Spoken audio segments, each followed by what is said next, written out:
Hey, ambient human, welcome in, welcome in. Hey, Mulligan, you guys probably saw that. I tried to go live a second ago and realized my camera wasn't on. So I tell you, you take a couple weeks off and it's like you get rusty streaming. Like I used to be on top of this, but it is what it is.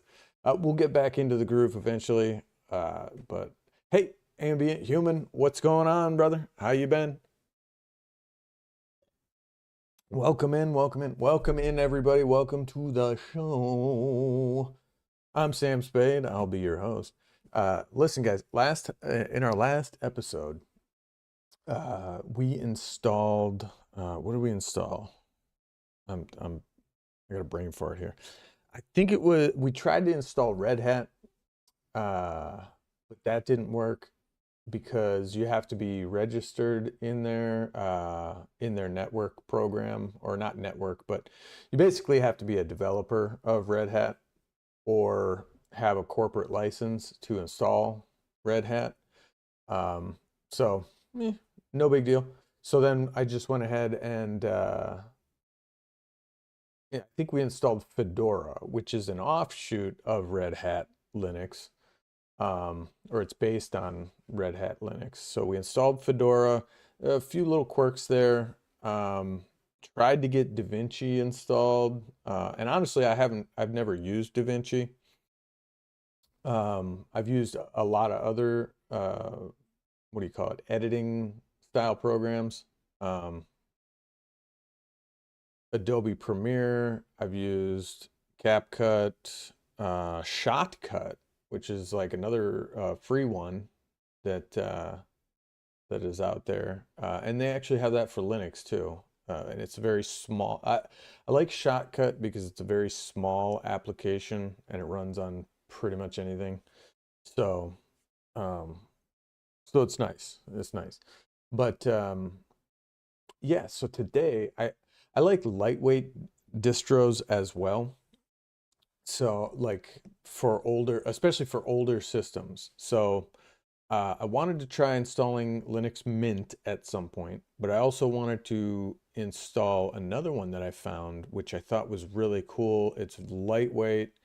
Um, it's called Porteous, and they have both a KDE version and a GNOME version. So I wanted to check out the GNOME version first, and then if uh, if that one's pretty groovy, we'll check out the KDE version as well and see how large it is. File size wise, it's pretty small.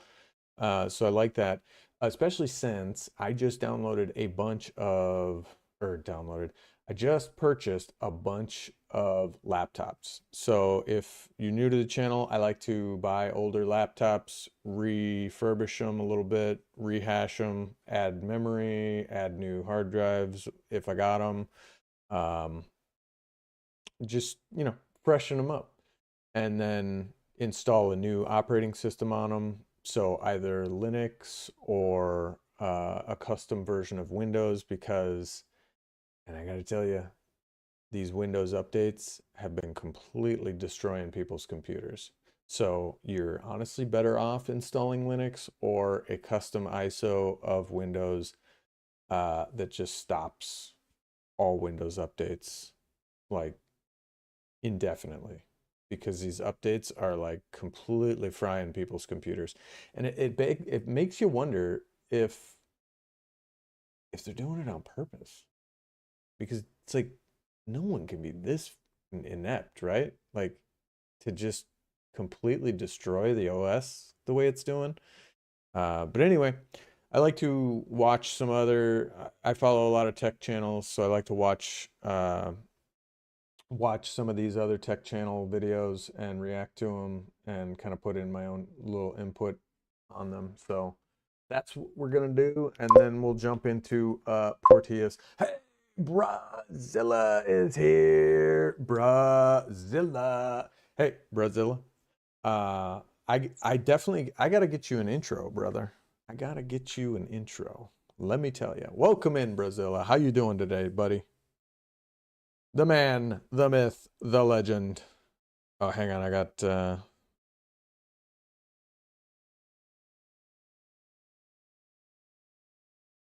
oh, dang. Hang on.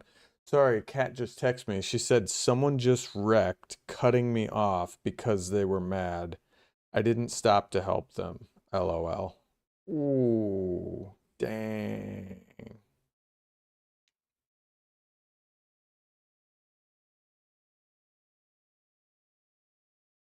Where did that happen? And hopefully that'll teach them. Teach them. And that's scary too, because, yeah, of course, of course. Yes, you got to have an intro, Brazilla. We got to get you an intro, my man, because you're always here, and I just have to remember put it on Kick, and I also have to put it on YouTube as well. So I am good. I am doing good. I'm doing good. But Kat just said, because she took Cooper out to go to Monkey Joe's or whatever, um, like a jump, it's like a bounce house place. Um, she said someone just wrecked in front of her on Horatio here, like right out here. She said someone just wrecked, cutting her off because they were mad. So people in this town drive like crazy, crazy. Good, good. Guitar Tube's here. Right now, hang on. Right now it is 13:23 or 1:23 in the afternoon. I always run on military time. That's just, I like military time. I was in the military. It makes more sense to me. Um, and the reason they do it that way, so it's like, 0600 in the morning is different than 1800. So you cannot get confused like, oh, 6 in the morning. I thought you meant 6 in the afternoon, but it's not 6 in the afternoon, it's 1800. So it makes more sense. Uh, oh, dang. So it's like midnight over there? That would be 23:53 in military time. 23:53. So that's just me. I've always gone military. And Guitar Tube, to answer your question, the adventure is going great, swimmingly. I didn't try your suggestion just yet, but we did install a version of what was it? Fedora last time. But this time, I got a couple of other distros I wanted to try, and we could just try them, see what they're all about. Porteus, have you guys heard of Porteus? It's another lightweight Linux distro because I just got my hands on uh, 4 Chromebooks from a store over here. Makes sense to me too. I grew up with it. 1924 over here. Aha. Oh, right on. Hey, did you miss the stream a couple days ago? We were on CachyOS, and that was where we got Photoshop installed.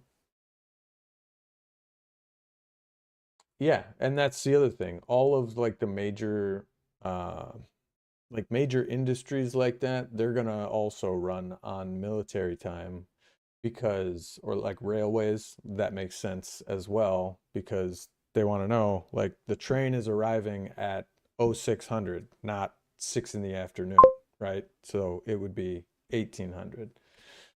Oh, okay, you missed it. Yeah, we installed CachyOS a few days ago, and then I did like it. I like CachyOS. It's a little, each distro is going to have its quirks, right? And different. What I don't like is the code is different on each of the major builds. Like how to install things. Like it's either APT or Pacman or I wish that that was more universal because especially if you're distro hopping, because then you got to remember, oh, am I on Arch? Am I on right? Well, we're still looking around. I do really like Kashi. I also tried Zorin. Yeah, at first I was like kind of impressed with Zorin. It's not great. It is not great. I couldn't get Photoshop to install on it. So the first one we tried was Kashi. We got Photoshop installed on it natively.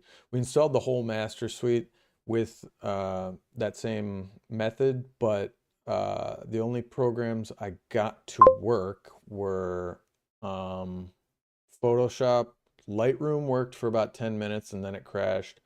And then InDesign also worked, but you had to have a file so that you could open it because you couldn't just create a new file.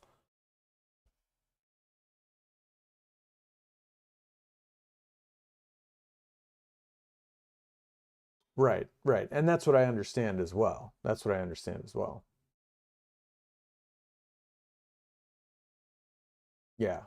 Yeah, and Linux or not Linux, Zorin is I guess based on Ubuntu. There's a lot of distros that are based on Ubuntu as well. I haven't tried just native Ubuntu. Who was it? Strawberry Kitten. She, he or she, I still don't know if it's a he or she. They like Kubuntu, which I did download that as well, um, but I haven't installed that. Like I said, I like the lighter weight distros because I did just get my hands on 4 Chromebooks from a thrift site that I like to frequent, right? And um, I got 4 Chromebooks for $14.99 USD. So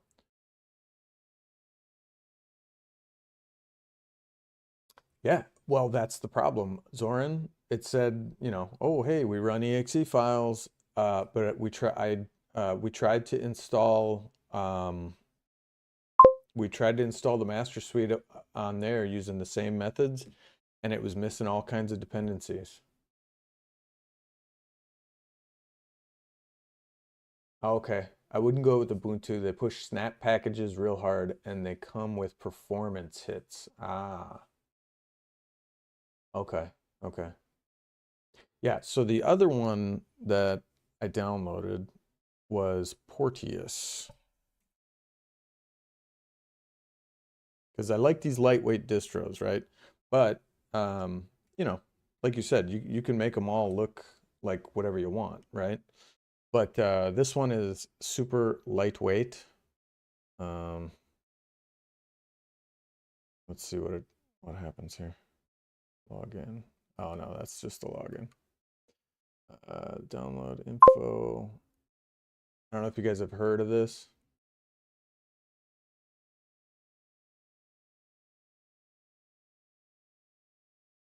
Yeah, yeah, these thrift shops are, I've always loved thrift shops ever since I was a kid. Um, they don't really have features. Ah, here we go, screenshots. So, and I was poking around. They have a version that is running GNOME, and they have a version that is running KDE as well. But it's a very lightweight distro. Oh, hello. Um, and it looks pretty lightweight. I think this would be good for those Chromebooks.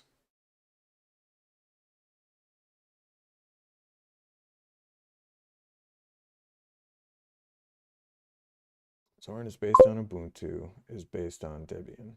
There will pass some time until such as possible on distros that favor stability. Gotcha, gotcha.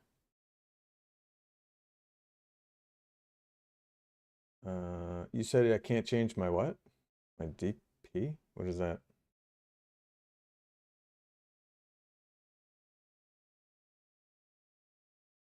But yeah, so I wanted to check out Porteous just because I was thinking I did have I bought a Chromebook a while ago and I managed to install a lightweight version of Windows 10 on it. February 2:12 a.m.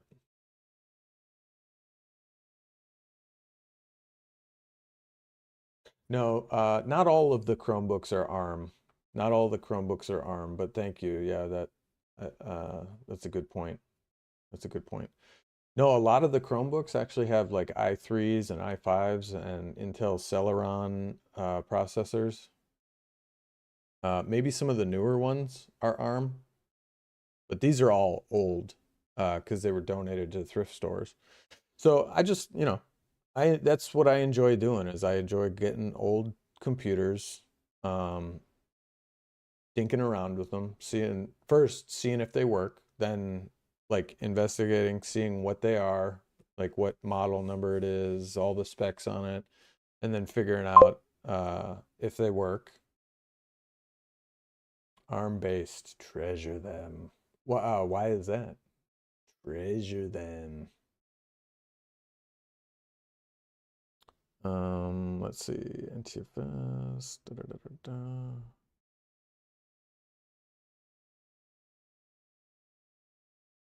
Yeah. So again, this is just a lightweight distro. I wanted to check it out. I don't know if I'll install it, but we'll at least throw it on the Ventoy here and check it out. But first, this guy, I like to watch, as you guys know, I like to watch a bunch of different Microsoft News videos and react to them. I thought I was subscribed to Clownfish. This is Clownfish TV. Go ahead and give him a follow. He's got 600 and some odd thousand subscribers. Give him some thumbs up.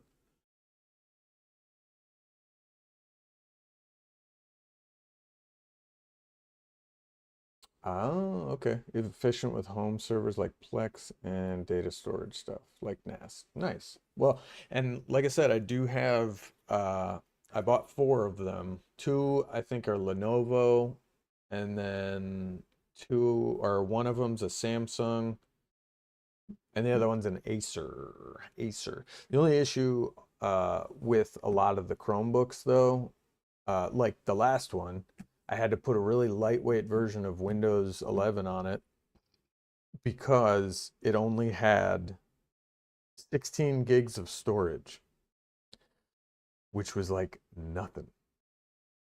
Yeah.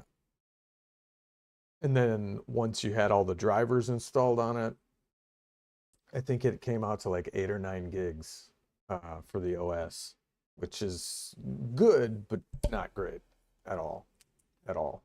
So, but yeah, so we're gonna watch this real quick while I transfer some of these files. What do I mean? The SSD, the storage on the actual laptop,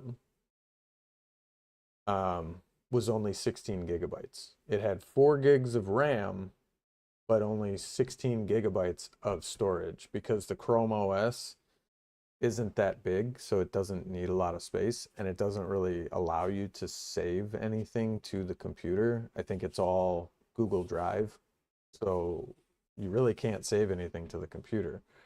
Uh,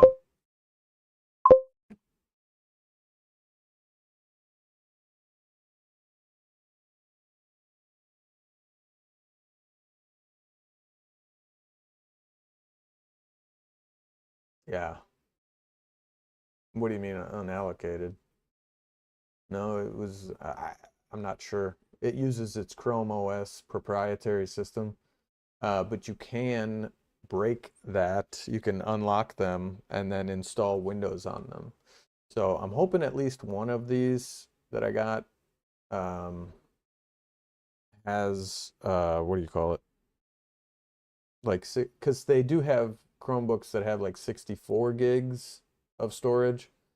So I'm hoping one of them at least has 32 or 64 gigs of storage.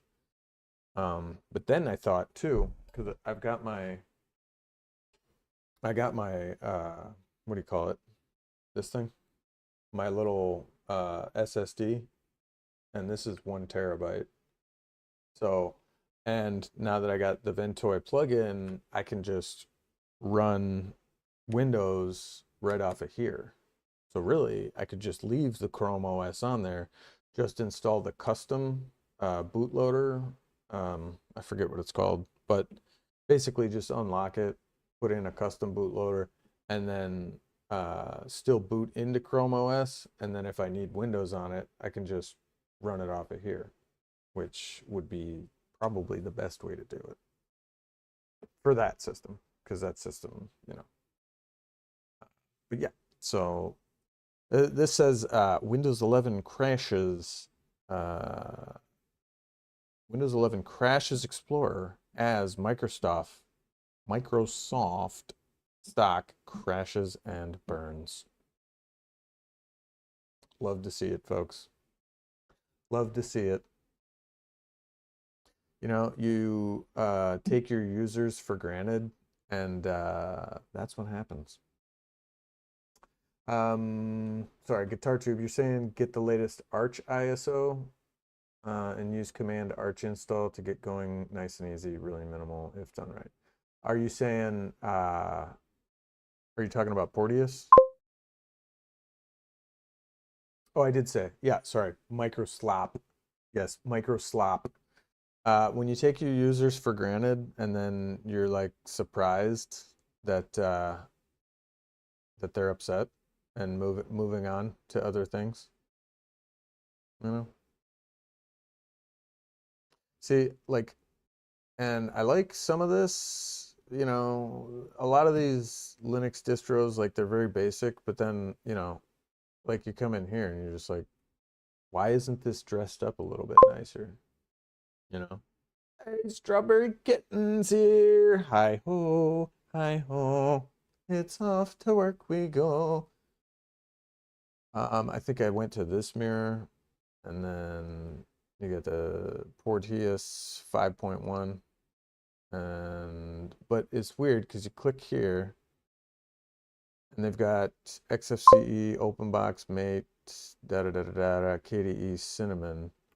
But then I went to Current, and they actually have a GNOME, but I don't see like an Arch version of this. Oh, gotcha.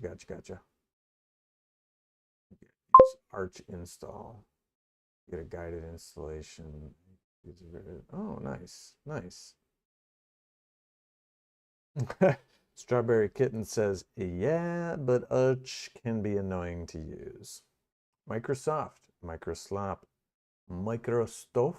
What's Microstof? Is that a new lingo?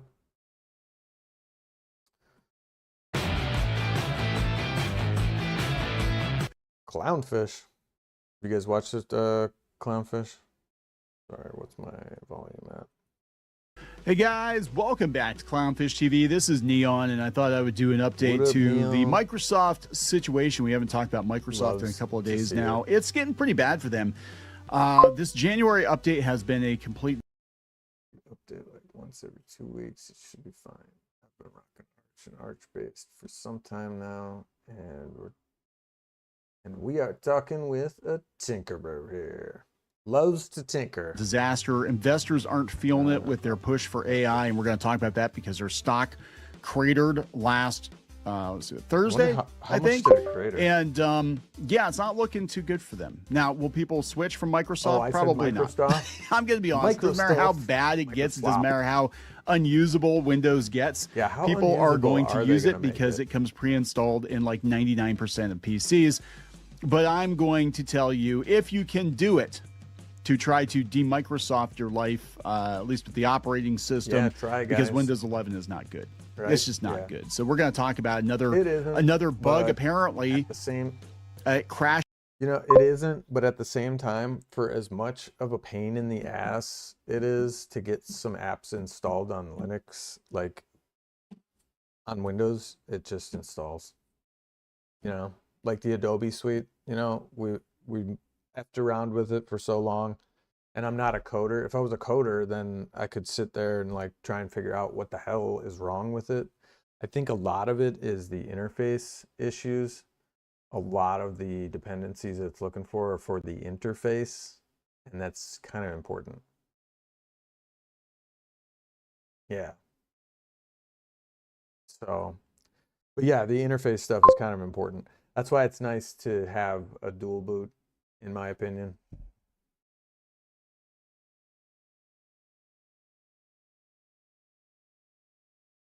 Yeah. Yeah. And we did. We installed Cache the day one. That was our first kind of pick. Um, and then we did get Photoshop installed. But like I said, for as hard as it was to get Photoshop installed on Cache, it was infinitely harder to get it installed on Zorin. And then I don't even think it worked. I don't think it worked on Zorin like at all. Um, I don't even think, yeah, I don't think we got it working. I don't remember. Do you remember, Strawberry Kitten? Did we get Photoshop working on Zorin? But for as difficult as it is to get those installed, you know, if you've got a distro of Windows 11, you can just install it on there in about 5 minutes and it works flawlessly. So that's the only benefit to having a Windows distro is if you use specific apps, they just work, you know? So, but I do love to see the downfall of Microsoft, I'm not going to lie.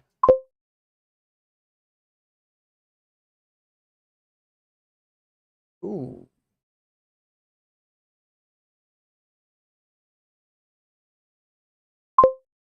You forgot the password. What kind of phone is it? What kind of phone is it? There might be ways to get it unlocked. Or just reformatting it. But if it's an iPhone, they've got that iCloud locked down. Like iCloud is fucking locked down. Cache's I Explorer have not heard of a way to get iPhones if they're iCloud locked. I don't know how to get them unlocked. exe, and it makes the taskbar disappear too. This is on top of the numerous crash. Not good. So we're going to talk about another bug. Apparently, it crashes Explorer exe and it makes the taskbar disappear too. This is on top of the numerous other problems that this update caused. And again, they're forcing everyone more or less to update to Windows 11, and people are refusing. They're either trying to limp along on Windows 10 as long as they can. They're going back to Windows 7. People are actually going back to Windows 7, or they're jumping ship to Linux. They're going to Linux Mint, which I wholeheartedly recommend if you can do it. Now, most of our machines have been converted to Linux Mint. I guess converted. I don't know if that's the word, but we've reinstalled Linux Mint on the ones we could install it on. I do have a couple of machines, unfortunately, that I have some graphics software that does not play well, even with virtual machine or Wine or whatever. It just does not play well with Linux. So I'm kind of stuck using it on some of my machines. Eventually, I want to get rid of it completely, but I cannot do that, unfortunately. But I have debloated it. I've gotten rid of Copilot and some other things, and it seems to work okay. I mean, there's a definite difference, and I wouldn't mind between running Windows 11 and running. I wouldn't mind doing the 30-day challenge again, but there are just some apps where right now they do not work on Linux. And even, Strawberry Kitten and I, we tried to get DaVinci Resolve installed over on Fedora, and it was not working. Even though we did finally get it installed, I tried to run it and it just kept crashing. So I think I ended up just uninstalling it because there's other video apps that we can use for that. What was that one you showed me? Was it Kden Live? That one looked pretty good. Looked pretty powerful. I want to check that one out. So let's see. Linux Mint in terms of speed. Windows 11 even debloated is bloated, right? But we're going to talk about how for some people it's become unusable, and this happened with my laptop. That's kind of what kicked off my doing all these videos about this update. Is it basically? Yeah, I don't think we got Photoshop working. Snapdragon 885. Yeah, I don't know, but about that particular phone. I don't know about that particular phone, but I bought my son a like it's a little Android phone. You guys probably can't see it. Oh, there you go. And I managed to hack it, and I found uh a custom OS. It's a custom Android OS. I forget what the name of it is. But it's just like a dinky little, baby phone.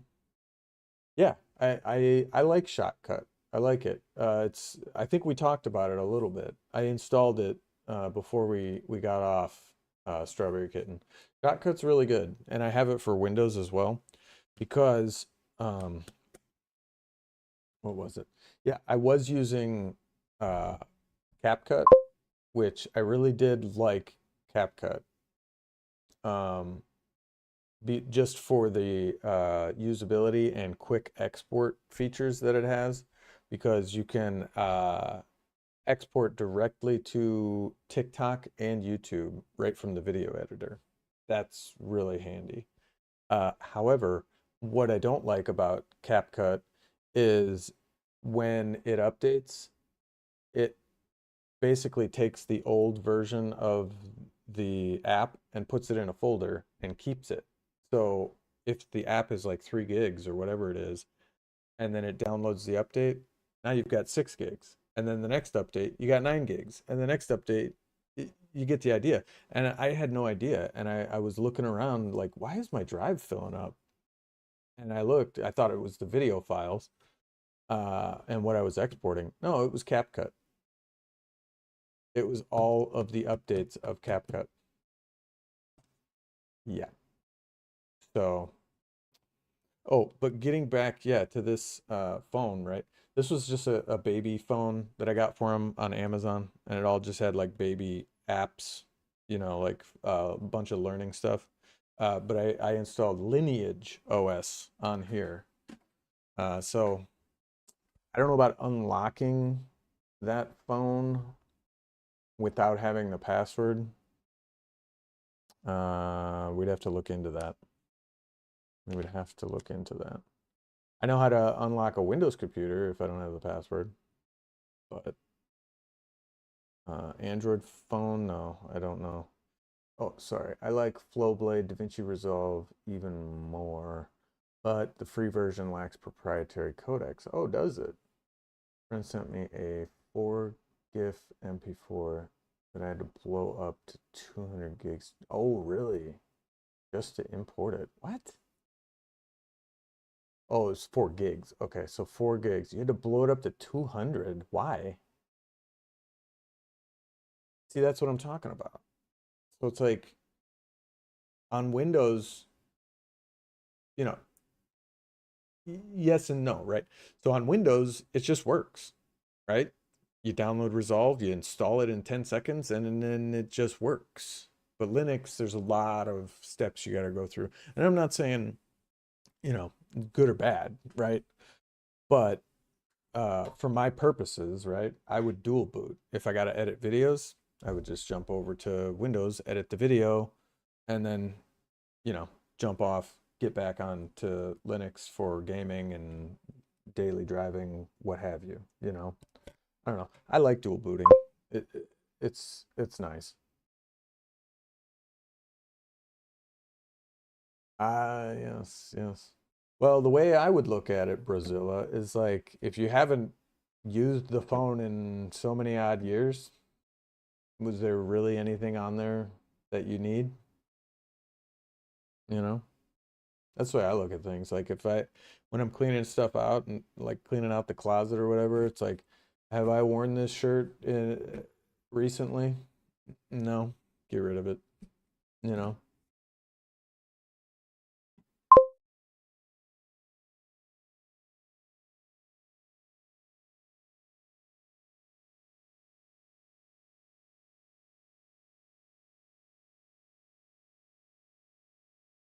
Oh, okay.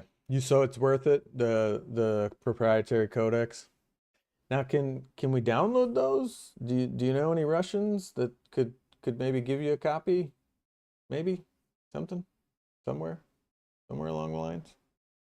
I'm sure that stuff's out there, but I'm not saying. you know, I'm not promoting that, but these people are sucking us dry. They really are. They're trying to take all of our money. If they could help it, they would. Bricked my laptop. I put Windows 11 on it. I debloated it. It was about to become unusable. And this happened with my laptop. Loaded, right, running Linux Mint. Okay. I mean, there's a definite difference between running Windows 11 and running Linux Mint in terms of speed. Windows 11, even debloated, is bloated, right? But we're going to talk about how for some people it's become unusable. And this happened with my laptop. That's kind of what kicked off my doing all these videos about this update. Is it basically bricked my laptop. Right. I put Windows 11 on it. I debloated it. It was actually doing pretty okay for a couple of months. And then, yeah, one day I turn it on and I get a black screen and my laptop is completely unusable. So I have a dual boot system. I have 2 hard drives. So I booted into Linux Mint and I've been running it on Linux Mint ever since. Damn. So, you know.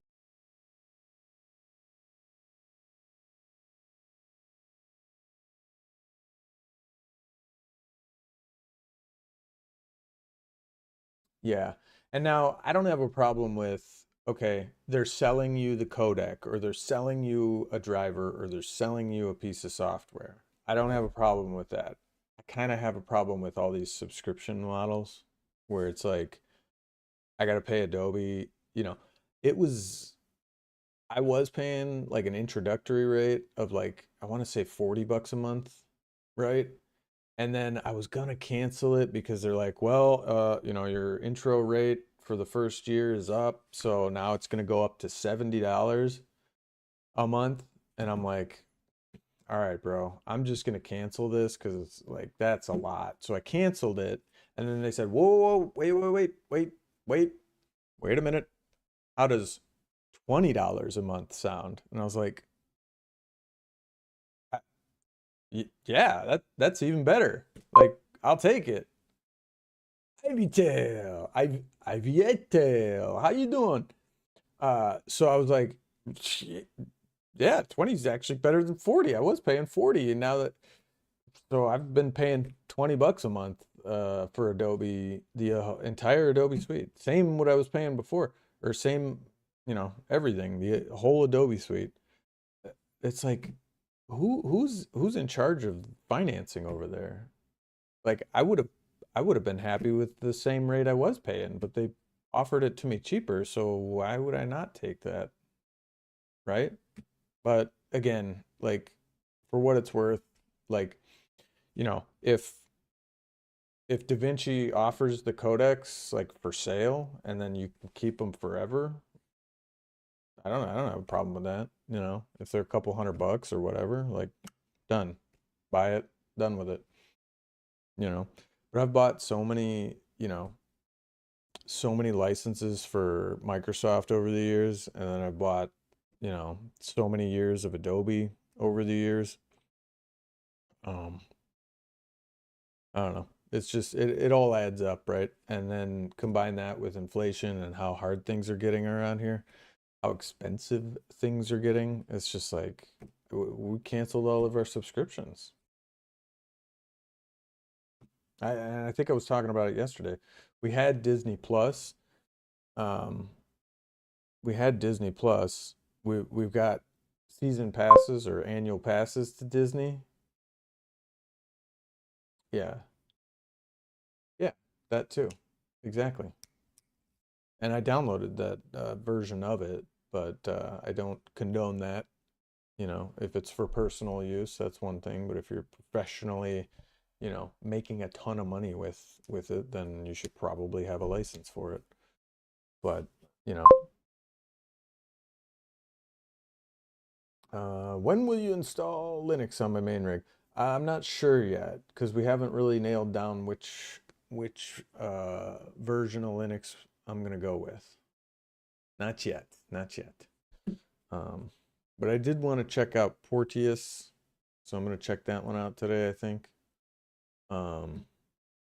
But yeah, you know, and obviously these companies have to make money. I get it. Piss off Microsoft. Anyway, let's talk about this. Before we get into it any further, please subscribe for more pop culture news, views, and rants, guys. Go to more, more.clownfishtv.com. for more Clownfish TV, and there's some bonus content out there for you. We do not do super chats. That's the way to support us if you're so inclined. So Pirate Nation's been on top of this. He put up, Microsoft says latest Windows 11 issue crashes Explorer EXE, makes taskbar disappear. Microsoft has confirmed a Windows 11. That's like the basis of the operating system. The File Explorer and the Task Manager, like, or the taskbar. It's like, that's like almost the entire OS right there. Bug where Explorer EXE hangs during the first sign-in after boot or on certain updates, especially with specific startup apps. This causes the taskbar to disappear, the desktop to become unresponsive, and the start menu and File Explorer to become inaccessible. Basically, your computer is unusable. It's an unusable piece of shit at that point. That's what I'm saying. That's like half the operating system right there. The taskbar and the Explorer. Like, point. And we'll talk about the hows and the whys. A lot of people are saying that Microsoft is doing a lot of vibe coding now, and it's not going very well for them. But hey, I just did a video yesterday. I posted it yesterday. I actually recorded it a while ago, but I posted it yesterday talking about using Batocera Linux and converting your PC into a mini emulation station. Cool. And I recommend going out, checking that out. I have another one on how to install Linux Mint if you're so inclined. Have you guys seen Batocera? I think it's a version of Linux that turns it into this kind of gaming setup, which is kind of cool if you like the emulators. And there's a lot of really cool emulators out there. I'm telling you, you might want to consider ditching Windows, because I don't think it's going to get better. At least not while Satya Nadella is in charge. So here's an article on this. Is coming from Windows. Yes, this occurred on the latest Windows update. So I think I'm on 24H2 LTSC Ghost Spectre because of all of this. So I was running, and I still have it on another partition on my main rig. I've got the stock OS that it came with, and then I have a virtual disk with my current OS, Ghost Spectre 24H2, and that was why I updated, or why I installed that, because it stops all Windows updates. So on the stock one, it even says like, oh, 25H2 is ready for installation. Do you want to install it? And you can only pause the updates for up to 4 weeks, I think. So I'm like, fuck this. I'm just going to move to Ghost Spectre permanently, because their updates are just completely bricking people's systems. So if you're on 25H2, I would suggest cutting off updates as long as possible. Latest, and maybe even blocking them, because I mean, Ghost Spectre figured out how to do that. I don't know if there's like an app out there or a script that would just kill all of the Windows updates. I'm sure there is.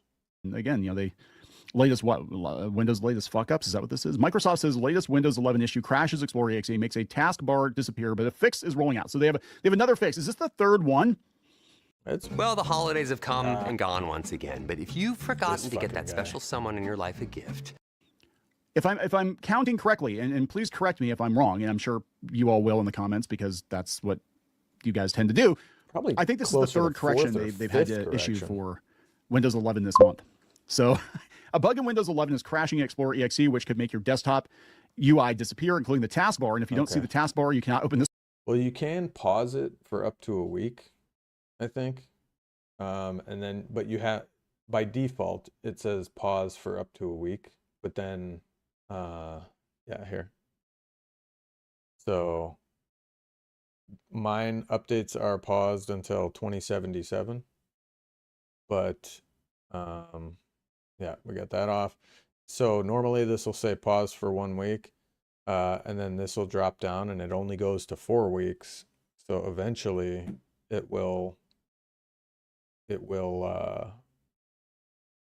going to force you to update at some point. Like eventually the clock is going to run out. That's all I know for sure.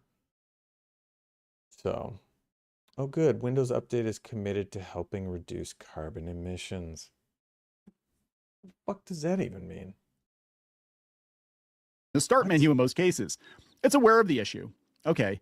Included the fix in Windows 11 KB 507.4105 optional update. Optional update. Okay. As you might know, Explorer EXE is as important as the Windows shell. When Explorer stops responding, Windows 11 lands in an unstable or unusable, same thing, state as the taskbar and desktop simply disappear or stop responding unless you manually open Task Manager, Control-Shift-Escape, and restart Explorer if it's already running. Otherwise, start a fresh Explorer EXE. Most people are not going to know how to do that. Or they're not going to care. Like grandma, just getting on her computer to check on Facebook. She's not going to know how to do this. It's like, wow. Windows 11 January 2026 update and older Windows updates have a bug that crashes Explorer EXE.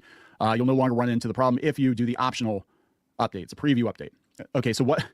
Again, people have to check for that. Like, what if they don't? And they're like, hey, my computer doesn't work. Mom and pop. It's worth noting that Explorer crashes specifically affected Windows installations with certain startup apps configured. This update addresses an issue where it might stop responding or hang the first time you sign into your PC if certain apps were configured as startup apps. This can make the taskbar not appear. Microsoft noted. They won't give us a list of the startup apps. Yeah, exactly. Don't even get me started. I hate startup apps unless I actually need something to start up at login, which I do have a few, but mostly like cosmetic stuff, right? I got a screenshot app that I really like, and then Windhawk, which just dresses up my taskbar stuff. Taskbar start menu gives it that transparent effect, but I don't need that, and just a couple other things. But like, if I don't want it to start up, like, I don't want it to start up. They won't tell you what's causing it to crash, but it's recommended to try the optional update if you're having performance problems. After the Windows 11 KB 507.4109 debacle, this week's optional update feels like a much-needed calm, and we have some noteworthy fixes to talk about, yada, yada, yada. So maybe this is the second one. Yeah, I said Windows was seeing the folder, but skipping the step where it applies custom display rules. Yeah, so the folder naming, the desktop INI, we knew about that. Also, if you have black screens, this update should help. Yes, I did, and I switched my laptop over to Linux, and I don't know if I'm going to boot it in Windows. But if you got a black screen, how the hell are you going to update? How are you supposed to update if your screen is black? 11 again. I really don't know if I'm going to. Turns out the black screen problem was not due to NVIDIA's driver after all. Oh, okay. As Microsoft found out, it's linked to Windows. So it wasn't NVIDIA's problem. It was a Microsoft problem. They tried to blame it on NVIDIA. This is such bullshit. So yeah, let's see the comments here on Pirate Nation, because this is just insane. Crypto Force says some poor bastard on Monday morning before some big presentation. Yeah. Slop. Oh my God. Slop. There we go. Microslop. Oh, there he is. Microslop. Microslop. Okay, here we go. Sloppy, how did one of the largest tech giants in the world, formerly having soft in the name, get so bad at making software? Asks Conrad Zonka. Because they're using AI to cover 30% of the programming, according to them, says Holt Anuccio. Conrad says, I use it for 90% and it works well. Windows doesn't, my dude, which means they not only use AI, but also have shitty programmers. It's been problematic for a year or more, maybe now. And now they're worried. Well, they're worried because of the stock price. And we'll talk about that. Imagine they thought they could do whatever they wanted because they control the market, but in recent months, the market share has slipped and the backlash is immense, says another user. Holt says, of course, it's about the money. It's always about money. They're killing Xbox, but the CEO said they wanted to raise the profit up to 30%, which is very difficult. Yeah, the profit margin, killing Xbox, Microsoft wants a 30% profit margin on everything. And that's not realistic on games, especially not AAA games right now. But they could be applying that to Windows too, which is why we're getting ads and upsells and all kinds of shit. I'm going to just put that here. You can draw your own conclusions. So here's the Motley Fool. The math behind Microsoft's AI boom doesn't add up, and investors are finally noticing. Yeah, so the stock cratered. And it's not because of the Windows 11 update. That is a symptom of the bigger problem, which is Microsoft's over-reliance on shitty AI, which is not... And I have thoughts on that. We're going to talk about that Reddit, was it Molt book, later today. And I think that's all a scam. That's my personal opinion. I think it's all a last gasp effort for these companies to avoid a bubble bursting by being like, oh, look, the AI is like super, super smart, guys. It can just create its own Reddit, and we're almost there. We're almost to the singularity. It's like, no, yeah. I think investors are starting to realize that AI... Did you guys see that? The Reddit for AI bots that they made? That's pretty interesting. It has its limitations, and they're realizing that Microsoft definitely has its limitations. So Microsoft is dependent on OpenAI, and it's struggling to sell its own AI-powered products. So shares of Microsoft tanked on Thursday following a quarterly report that spooked investors. It's coming from the Motley Fool. Well, the headline numbers look great. Some cracks in the AI growth story started to emerge. A heavy dependence on OpenAI, which OpenAI is in financial trouble right now too. They need NVIDIA to bail them out. Soaring capital expenditures on short-lived CPU and GPU assets and an anemic adoption of their own AI products paint a rough picture for the tech giant. Every dinosaur dies out.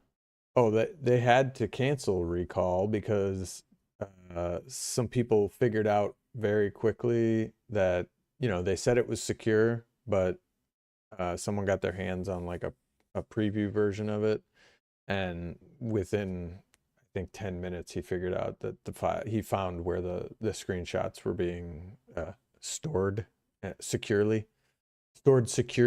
and was able to access all of them. So he's like, if I found it in 10 minutes, like, a hacker's going to find it quicker than that, and it's the same thing with this Copilot. They had to roll that back too, because hackers already found out that they could just trick it like within 5 minutes. That eventually, right? And people are like, well, I can't imagine a world without Microsoft. I'm like, it could totally happen. We used to have other operating systems. It used to, we had more competition, and we don't have that now. So and again, I think this is all good, right? Because right now we're kind of at like the inflection point, right? Right now, all the apps install easily on Microsoft, but with all of them, with Microsoft fucking up the way they're doing, it's a good thing for Linux, right? It's a very good thing for Linux, because now companies are going to start looking at Linux as extremely viable, if not more viable than Windows used to be. So right now we're kind of in the Wild West where, like, I still need Windows over here, but I'd rather be on Linux. You know what I mean? So it's kind of the Wild West right now, but eventually I think a lot of these companies are going to start making their software compatible for Mac, Linux, and Windows. So it's a good thing, right? It's a good thing.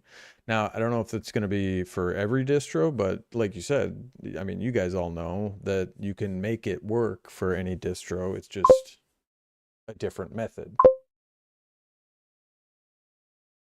Yeah, a good point. Even Microsoft doesn't use Windows servers for their OS servers.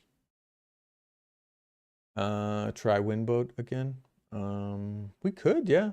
Yeah, we could try Winboat again. On Fedora? Yeah, for their servers. Yeah, that's a good point. Yeah, we could try Winboat again. But I do want to try Porteous. I just want to at least see if we can fire it up off of the external. Google. I mean, Google, I remember when Google was just another search engine in a sea of search engines back in the late 90s. Mm-hmm. And there were so many other search engines that I kind of wonder, like, well, what would have happened if, Ask or Smack Jeeves or Webcrawler, one of the many, many Lycos, what if they would have become... Oh, yeah. Remember Ask Jeeves? Ask Jeeves. Ask Jeeves. Whoa. That takes me back. Really? What's their distro? See, I was thinking if they were smart, they would come out with their own Linux distro and then like push it, but not let people know that it is Microsoft, like as a way to move people over. Lycos and Alta Vista. Huh. I didn't know that. Are those, what do you call it? Are those, excuse me. Are those available to download, or are they like for registered people only, registered developers? Google, what would have happened? I don't know if it would have been any better, but Google was actually like my third or fourth choice back in the day. I literally went to like every other search engine before I went to Google. So, and now they Ask Jeeves. You guys remember Ask Jeeves? Like own the whatever. internet. Whatever happened to Jeeves? I think we're starting to see why this is a bad thing. All right, so Motley Fool says they're putting most of its eggs in one broken basket. Yeah, Microsoft's remaining performance obligation now sits at $625 billion, an astounding figure. Here's the problem: $281 billion of that total is tied to contracts with OpenAI. So if OpenAI collapses, it can take Microsoft with it, right? What? I didn't know that. Wow.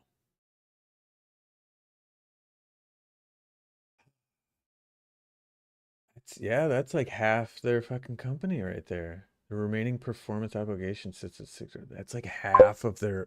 Wow.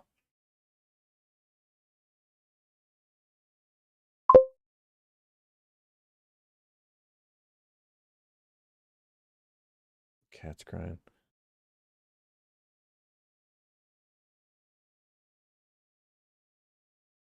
Oh, okay. So CBL, Mariner, or Azure Linux. I think I've heard of Azure.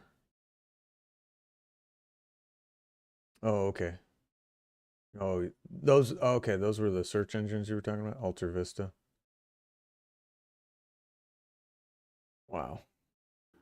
Am I reading that correctly? Yeah, the same OpenAI that reportedly declared code red in December as competition gained ground. The same OpenAI that is now full steam ahead on putting ads in the ChatGPT, a move once called a last resort by Sam Altman. Microsoft is going to invest incredible sums of cash in building AI infrastructure for a company that appears to no longer have any meaningful competitive advantage, and that also has mega contracts with other providers, including Oracle. Microsoft spends $37 billion on cap expenditures in the most recent quarter alone, with 2/3 of that money going toward short-lived assets like GPUs and CPUs. Well, I don't think they're going to be short-lived. I think that we're going to be stuck with our CPUs and GPUs for like a decade now. I think this AI boom is actually going to set us back a couple of decades. That's my thought on it. Microsoft CFO Amy Hood tried to ease investor concerns by saying the GPUs the company buys are already contracted for most of their useful lives. There's some uncertainty over how quickly data center GPUs should be deprecated, given how much they improve with each generation, and analysts express concern about the gap between contract lengths and useful lifetimes. This argument falls flat. The real risk is that OpenAI at some point over the next few years becomes unable to fulfill its side of the massive contracts it signed. Yeah, OpenAI is out there wheeling and dealing, taking all kinds of money from all kinds of companies, and this shit's going to collapse. I'm telling you. And ChatGPT is not that. Yeah. Yeah, I think that's why. I think I've seen their servers somewhere at some point. But I think, yeah, I think this guy's right. Clownfish, he's absolutely right. This is going to crash. That's crazy.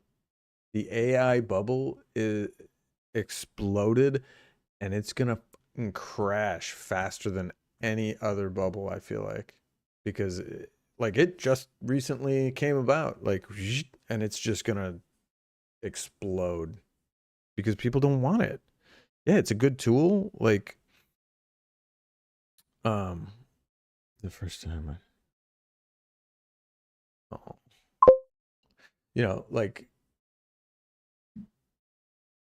yes, I forgot to try the latency. I apologize, guys. I don't know if I can stop the stream and then start it back up with lower latency, but I mean, I could try. I just don't want to mess anything up.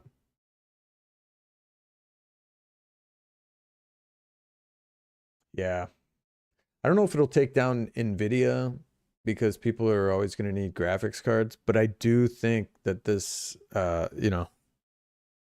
it's gonna collapse because, yes, is AI useful? Yes, AI is useful. It's handy. It's cool. It's neat. Is it absolutely necessary? Maybe in certain applications. I just think, yeah, I think he's right. This is gonna pop way sooner than anyone believes.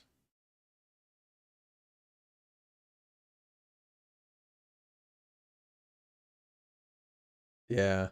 Yeah, but I heard you don't want those 5090s, or, well, I mean, maybe for AI stuff, but I don't know, because it's like the Bitcoin miners, right? They said you don't want those graphics cards that are using the Bitcoin miners, or that are mining Bitcoin or any other crypto, because they're pretty much fucking just burnt up.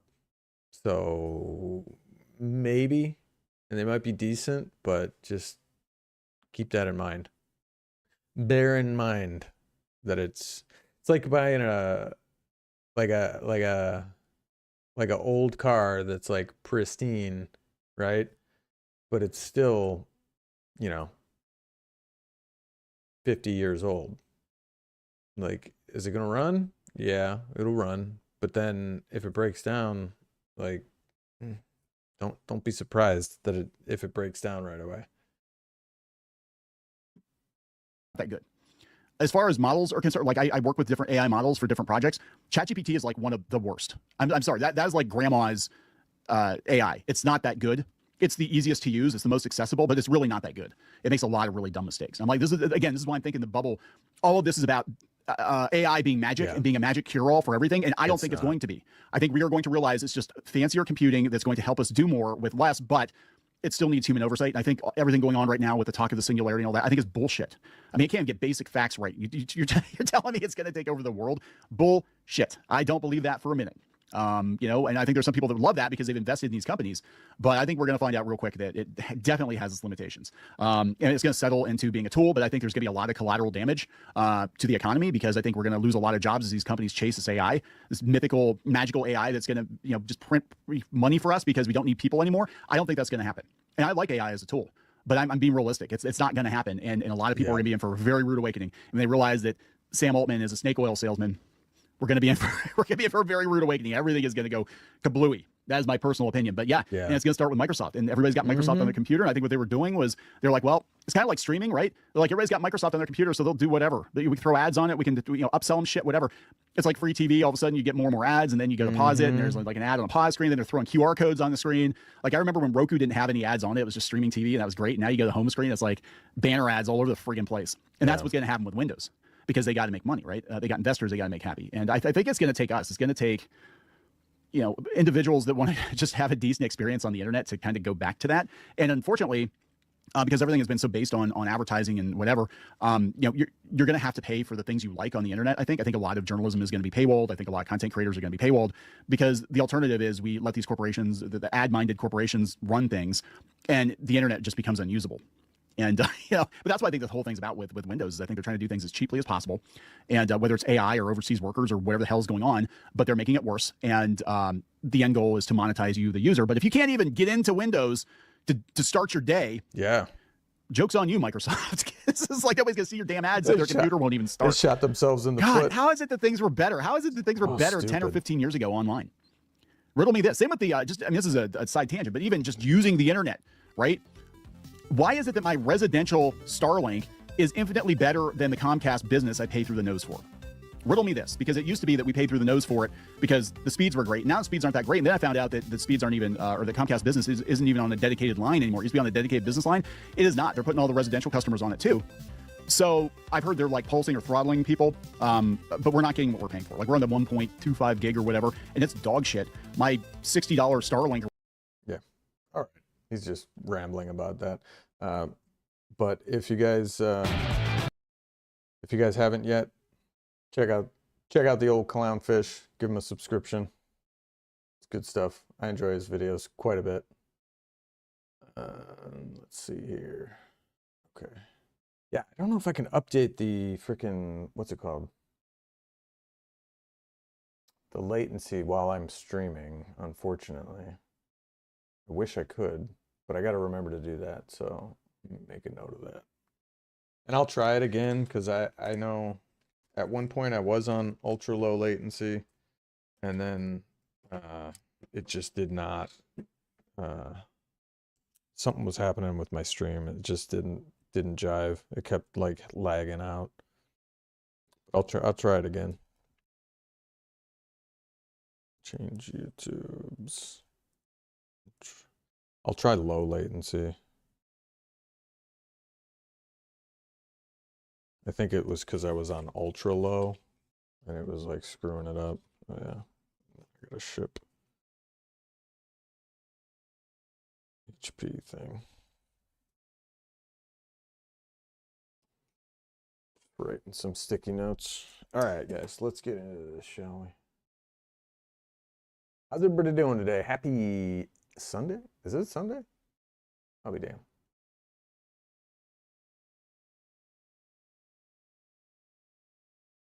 Did that pop up? I think it did.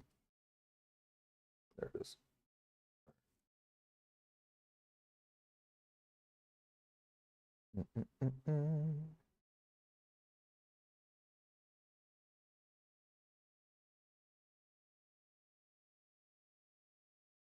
Oh, I gotta unplug this. Hang on.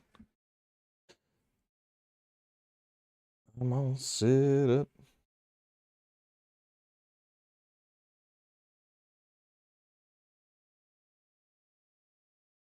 There he is.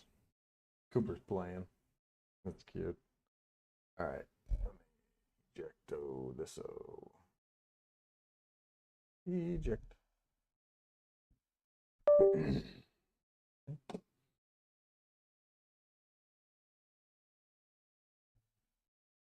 But yeah, it'll be fun once I get those laptops. I enjoy tinkering around with that stuff, and then we can see, and ultimately see about which distro would be good to install on some of those laptops, because I do feel like a lot of the older ones, like, yeah, you can install Windows 11 on them, but they're probably not the most efficient rate on them. Oh, that's right.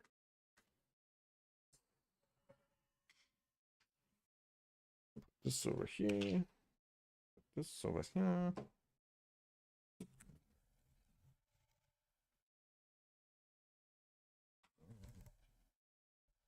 So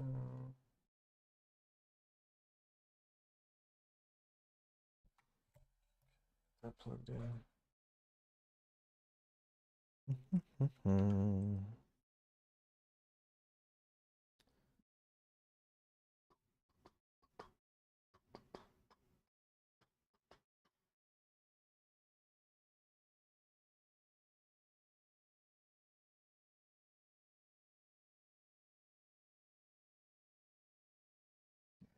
Whoa.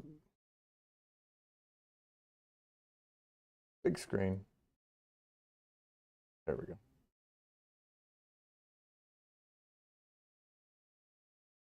Fedora.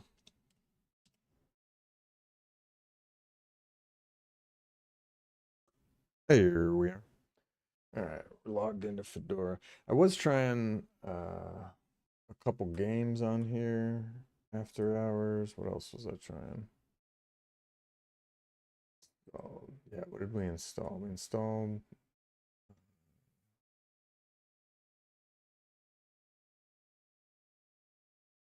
I guess it won't do by which one we recently updated. All good. I think we installed Shotcut on here. Oh, hang on.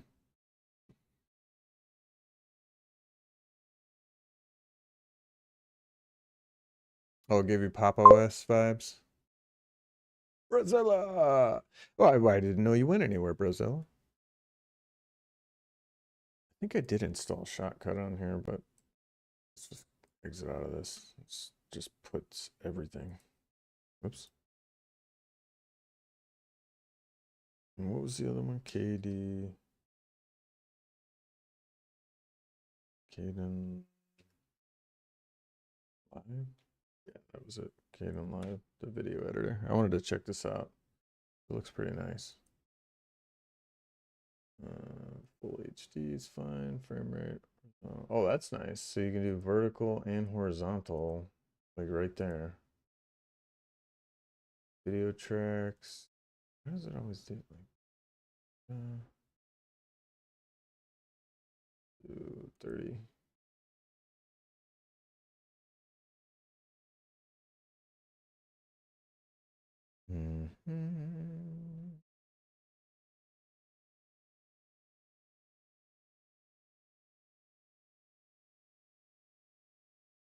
Yeah, I mean, this looks awesome.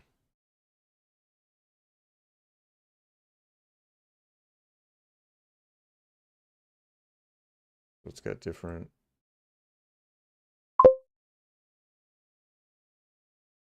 Yeah.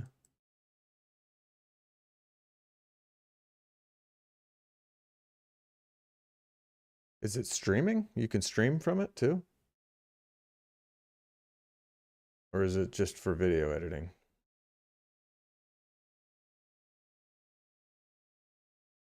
Yeah, I mean, this looks great. This looks very cool. Yeah. Like I said, I was editing on CapCut for a long time, and I really got used to it. I liked it. The only thing, and here we go again. The other thing I didn't like about CapCut is the subscription model. They pigeonhole you into wanting to, get you to subscribe so you can do the premium features, and they're just throwing it in your face. And then the one that also kind of broke the camel's back was the transitions. You know, they give you a bunch of free ones. Crossfade, right? Simple. Just crossfade between one clip and the next. Well, you use that one at like everywhere, right? They just changed that as to be a paid feature. That's what I thought. I was like, I don't think you can stream from this. This doesn't look like a streaming kind of layout.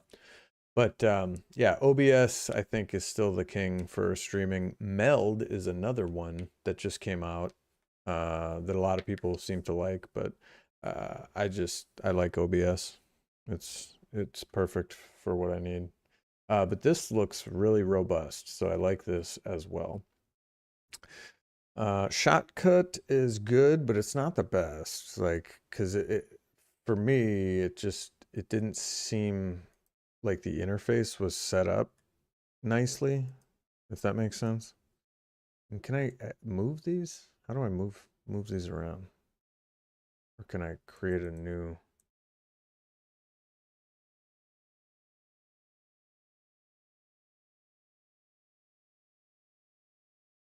Okay, so I can. I wish I could create a new, like, what's it called here? The editing. I'll put it up here.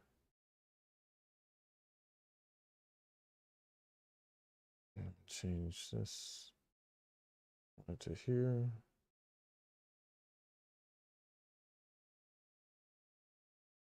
And then this to here. Ah, why did it do that?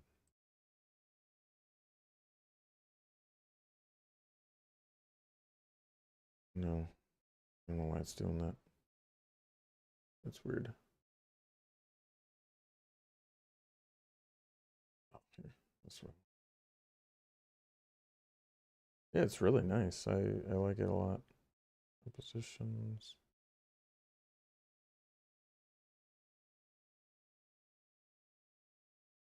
I can put them over here, maybe. A couple over here. Yeah, that works. Project monitor, clip monitor. X stuff over here. Yeah, that works. Something like that.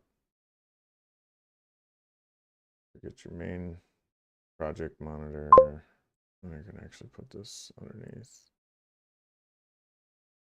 Yeah, that works.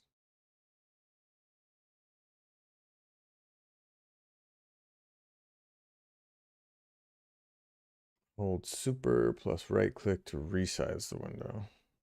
Super and then right click. Oh, like that. That's interesting. Very good. But yeah, so CapCut, they just did the cross dissolve.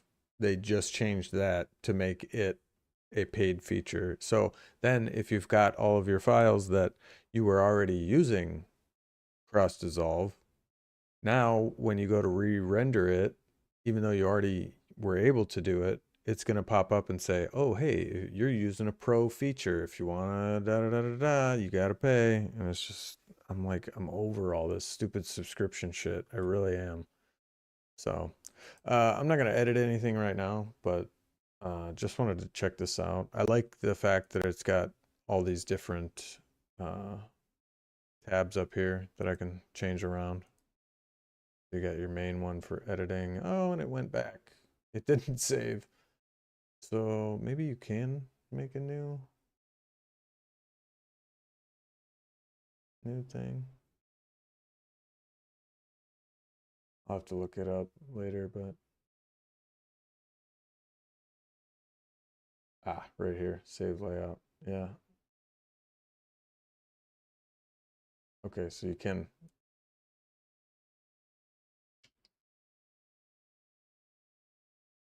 but it didn't put it up here.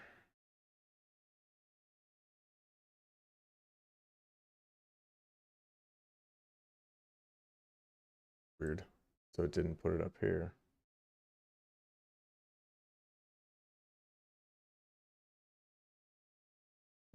That's just an interface thing. But anyway, I'll mess around with that later.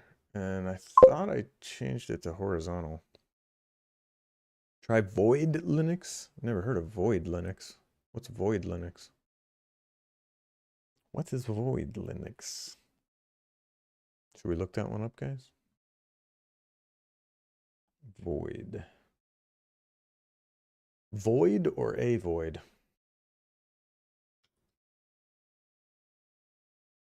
Ah, again with the fucking keyboard.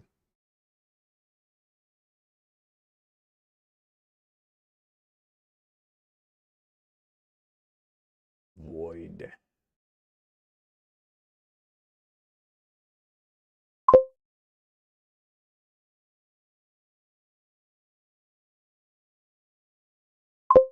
Oh, is that right?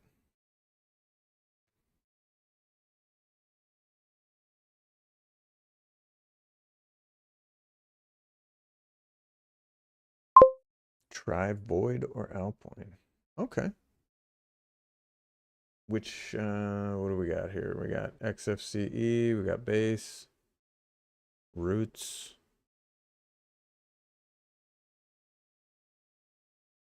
containers, not ARM, containers. What are containers? Like VMware?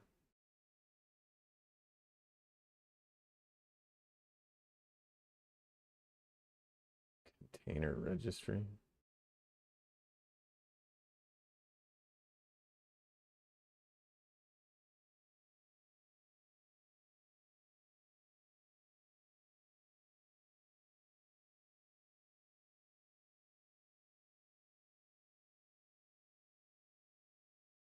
Ah, okay. So I'd probably have to get, yeah, XFCE. That's what I was just thinking. Now, what's the difference here? Is this just the server that it's on? G library C or muscle? libc? What's the difference?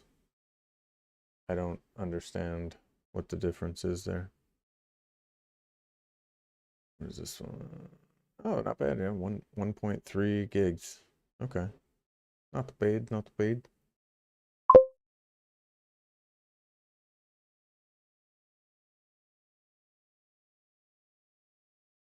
Yeah, I'll probably do XFCE. So do you guys want to do this one or Porteous? It sounds like you guys want to try this one, so we'll try this one. But you know, well, I did just download it on here. That's okay. I'll just pull this for a second, transfer it. I downloaded it on Windows. I should have just downloaded it. I should have just downloaded it on my other computer, but what was I thinking? Yeah. Is that muscle? Muscle. That sounds fun. Muscle.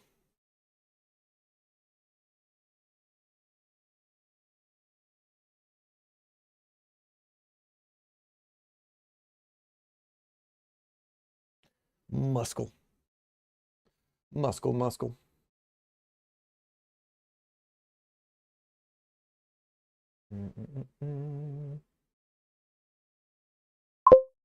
All right.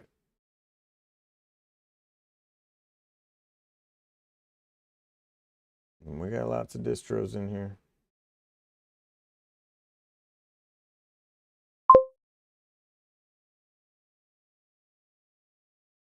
Do you hate systemd? I hate systemd. What is systemd? Can you guys tell me? I have no idea about any of this stuff. I'm just like, what's that? What's that? What is that? What is that? I'm a noob. What can I say? But I enjoy it. I enjoy it. It's good stuff. Okay. Eject this again. It's not in use, don't give me.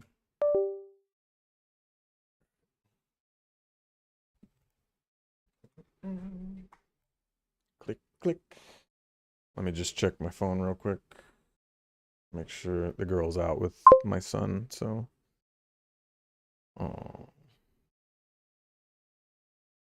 He looks like he's having a good time. He's on the slides, and there's like a inflatable thing over here. Okay. The default initialization system. No, sorry, my son is over there playing on it's like a bounce house type of place. No trampolines, but they have like bounce houses and jungle gyms and stuff. He looks like he's having a blast.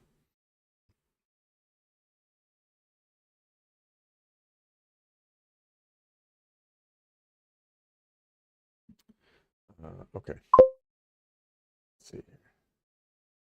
Finally. Guess what? What? You remembered your password. That's the easiest way to hack into it. Just remember your password. Just remember the password. Why not?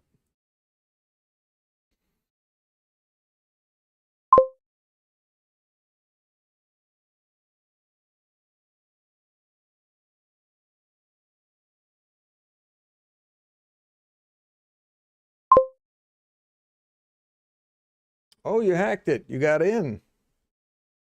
You hacked it or you actually remembered it?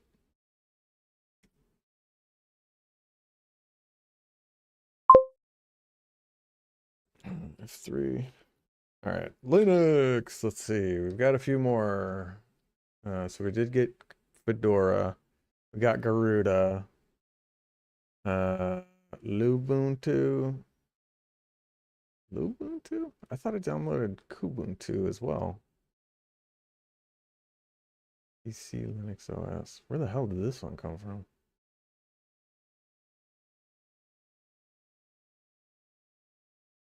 I got Fortius. Oh, Red Hat. And I realized why Red Hat was so small, because you have to log in.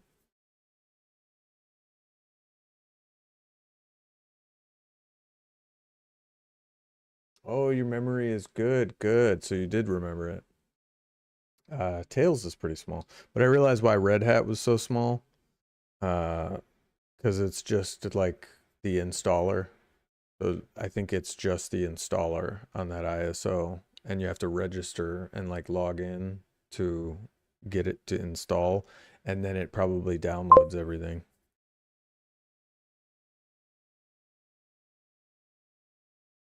I'm not sure what Lubuntu was. I don't remember. Oh, and then I did get Ubuntu. We got Void. We got Voyager, and then Zorin. I'm really, my mind has changed about Zorin for sure.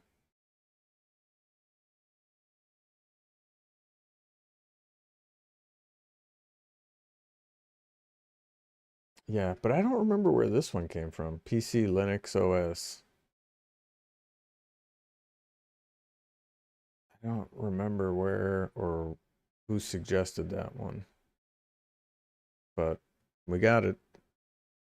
All right, so we'll try Void normally, hopefully Ventoy. Okay, there we go. Do we want it in RAM? Graphics disabled? No. Oh, speech. With speech. Okay. Yeah, I guess we'll just run the first one, yeah? Run the first one, why not? BIOS error. Uh-oh. What does that mean? Something happened. Oh, I'm off. I guess my thing's off a little bit. I could bump this up a little bit. Ooh. Look at that. Huh. Have you ever heard of Pardus? No, I have not. Look at this little guy. This looks like fun. Let me... How do I change the resolution here?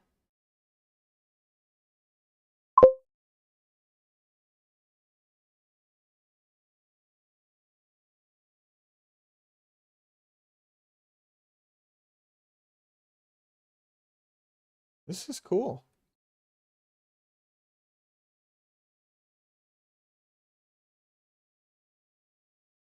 Ah, the old Hackintosh days. This is cool. I like it because it reminds me of like Mac OS.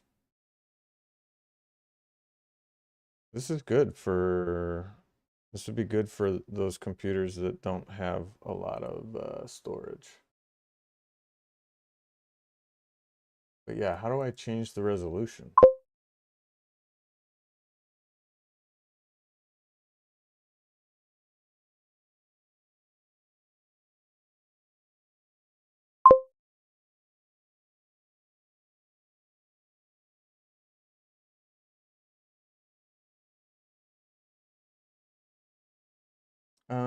I've messed around with it a little bit, but I don't see.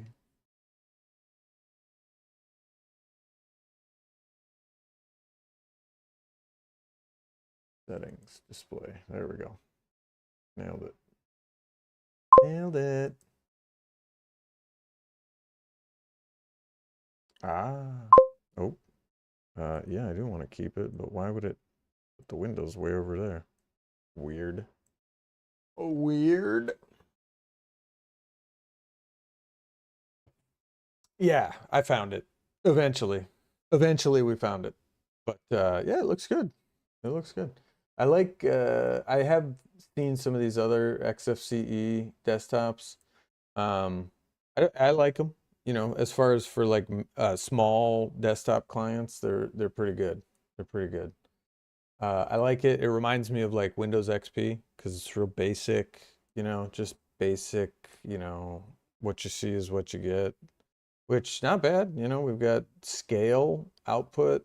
Uh, this is a 34-inch monitor, but I've got this, you know, set to 1920 by 1080 so that you guys can see what's going on.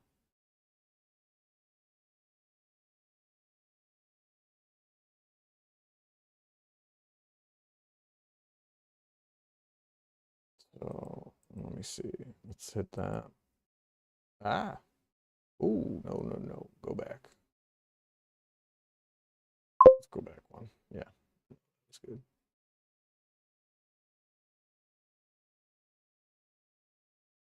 Yeah, I've heard of Omarchi. Um, is Omarchi does that have like a user interface, like a desktop environment, or what desktop environment is Omarchi? Oh, you can reflect it too? That's interesting.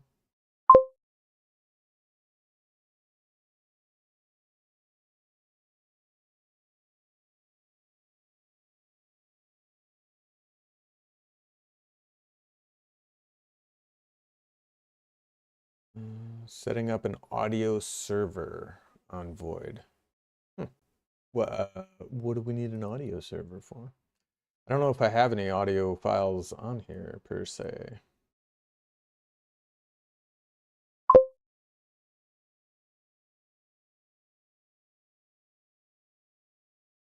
Oh, okay, it's pre-configured Wayland. Got it. I don't think I've used, well, yeah, I have used the Wayland before.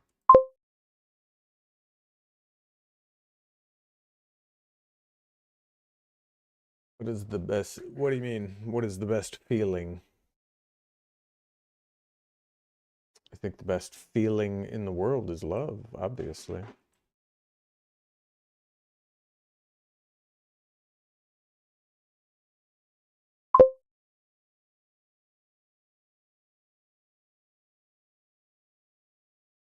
I like the little XFCE mouse.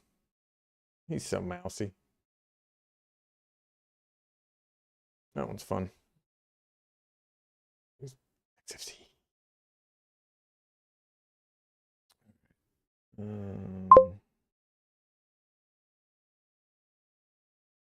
What is yours? I'd say a job well done.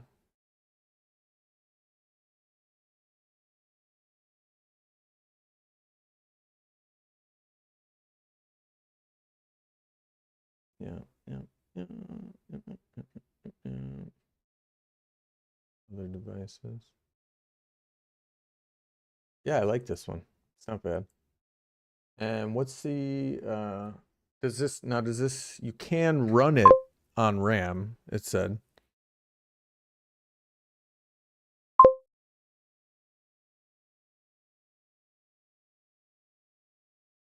Oh, the tearing of the screen. Yeah, that's because my capture card.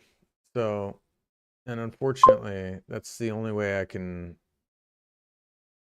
when you clean when you clean your ear with the Q-tip.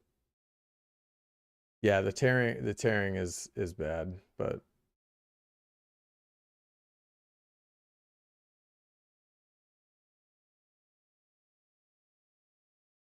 top tier Linux rage bait.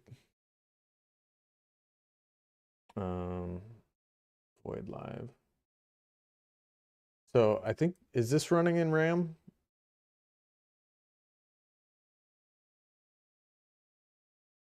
I think this is running in RAM. I like the Explorer and everything. It's pretty nice. It doesn't name any of my failed to mount 1.2 gig volume.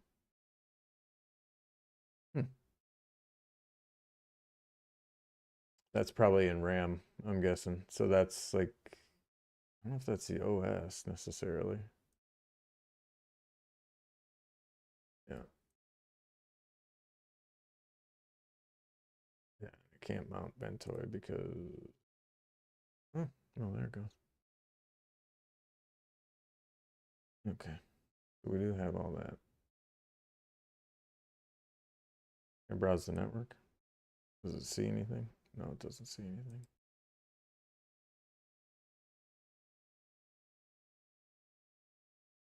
So what should we do with this? Browse the network. I'm already on the network. You said you wanted to set up an audio server?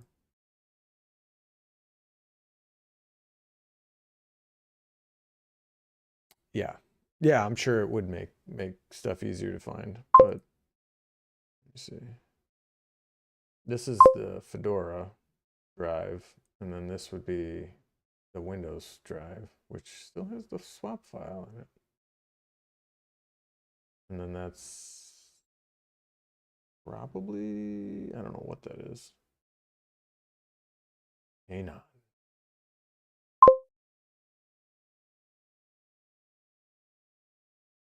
Don't leak the Wi-Fi.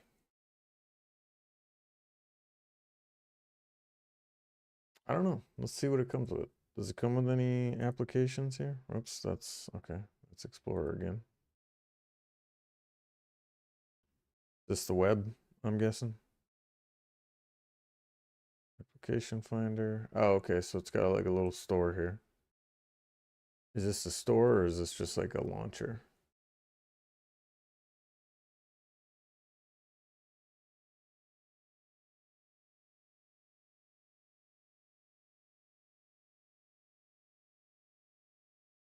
Okay, so this is just like a settings launcher. Your app launcher.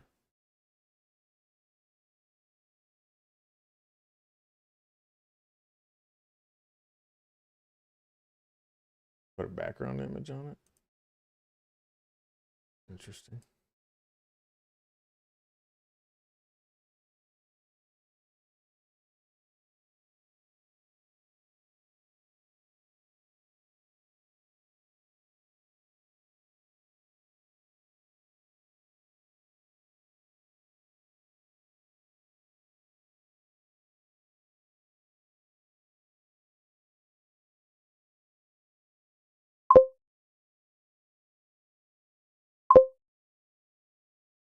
Yeah.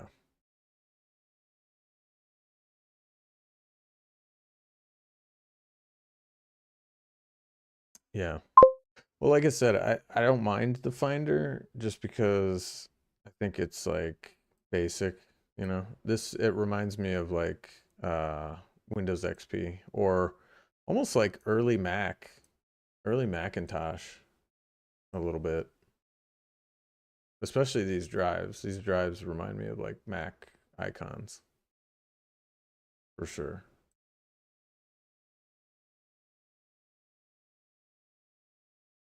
Wired connection.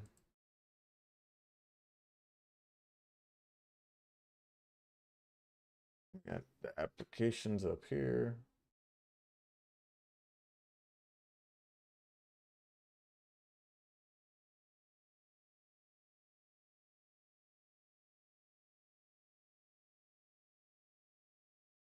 Accessories.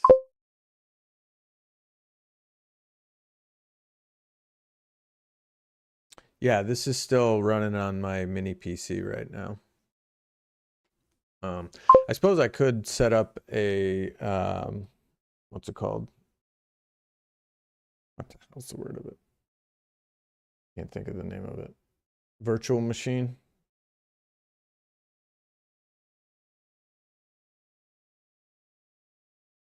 Yeah, yeah, I'm on my mini PC. I would run a virtual machine on the big PC, but while I'm streaming, I noticed it definitely lags quite a bit.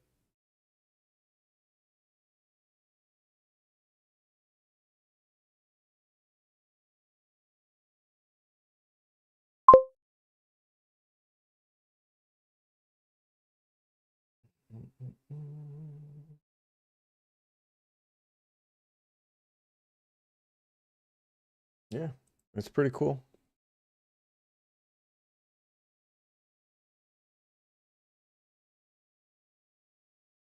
You love Nautilus, but the Dolphin is more flexible. Are you asking me what I do for a living? You're looking at it. You're looking at it.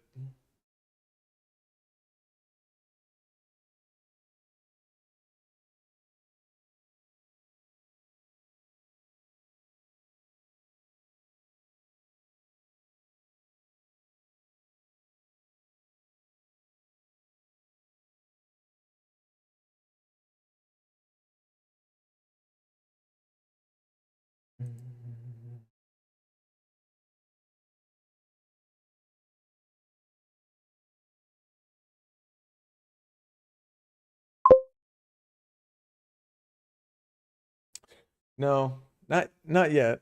It doesn't pay the bills just yet. But I am disabled from the military, so I get some disability, and right now that's what pays the bills. Yeah. No, no. It's not paying off just yet. But I definitely make like a couple $100 every couple months with that. Also, I do like what's it called? Sorry, I can't.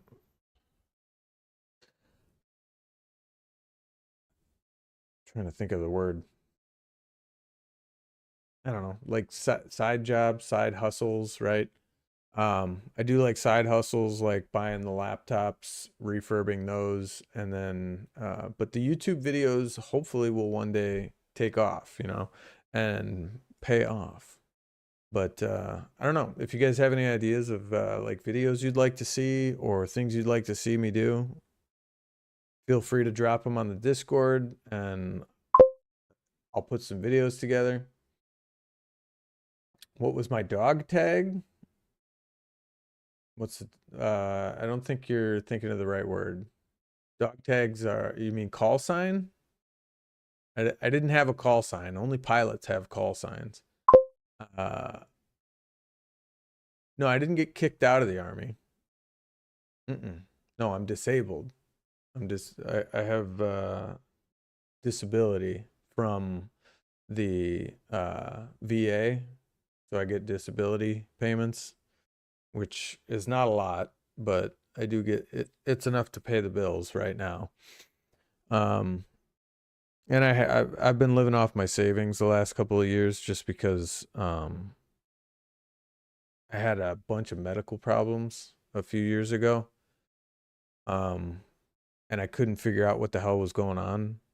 But I was like really dizzy a lot, and I would get these random dizzy spells, and then I could tell my mental acuity was like way down. I couldn't think straight. I couldn't focus on anything. Um, it was really, really weird.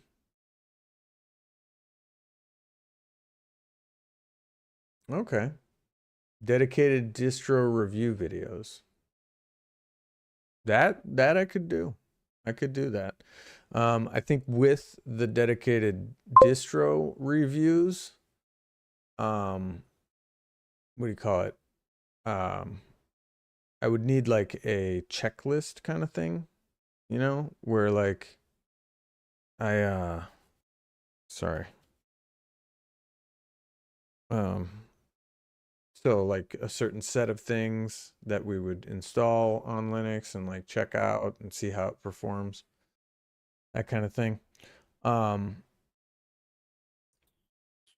what disabilities? Well, I've got PTSD and depression and just a few other like just medical things.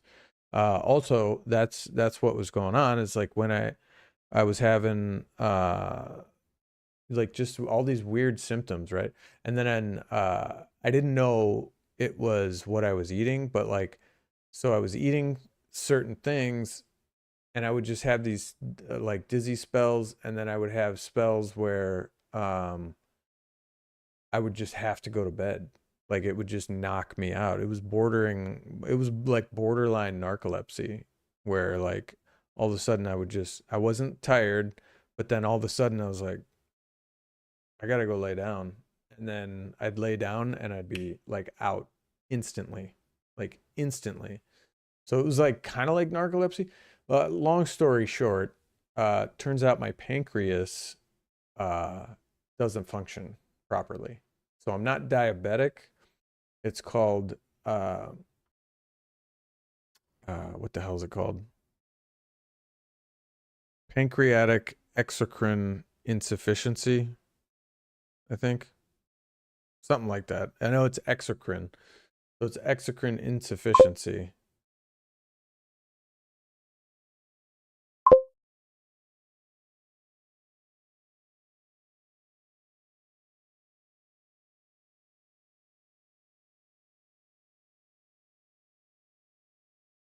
Oh.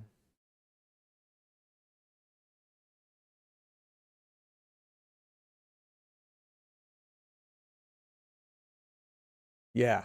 Yeah, exactly. And I think that's kind of what I'm trying to do as well, is like trying to just, test run some of these. Um, well, thank you.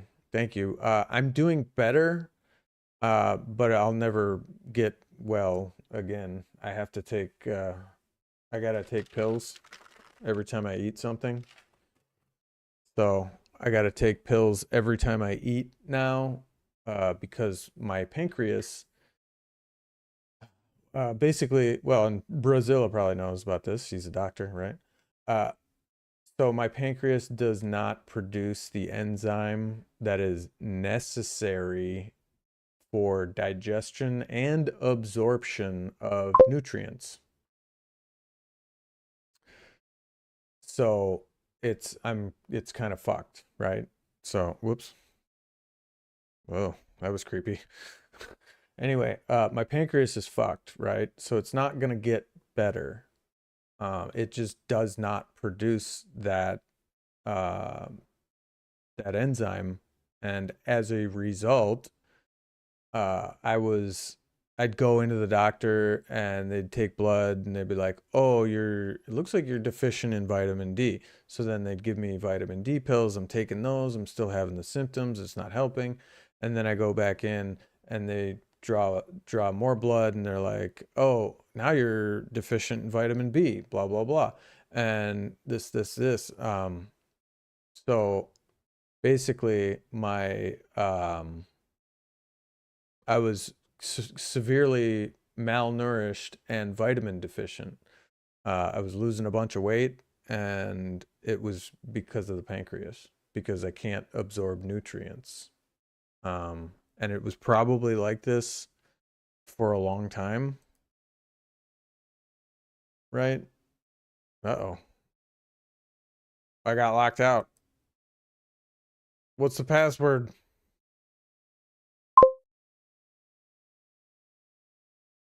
Oh, geez.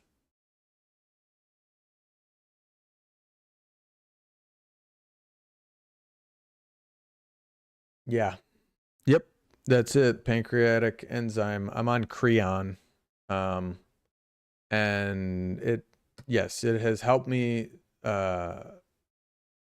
regain my mental acuity. That was the biggest thing. Was like my brain just was not functioning. And it's probably void. Yeah. Why would they put a password on a live? Oh, maybe void live. Why would they put a password on a live distro? Was that it? Did it just kick me off? What just happened? Oh, Anon. It's not Anon. It's not void. It's not void live. Let's see if I can. And it's not nothing. There's definitely a password.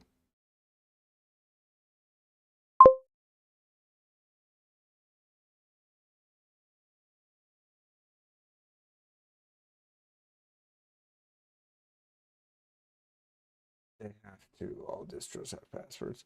Right, but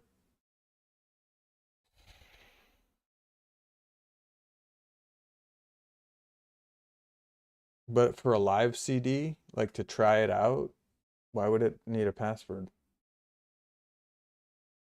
Is it void void Linux. Yay, thank you. You heard it here first, folks. The password is void Linux. Thank you guys.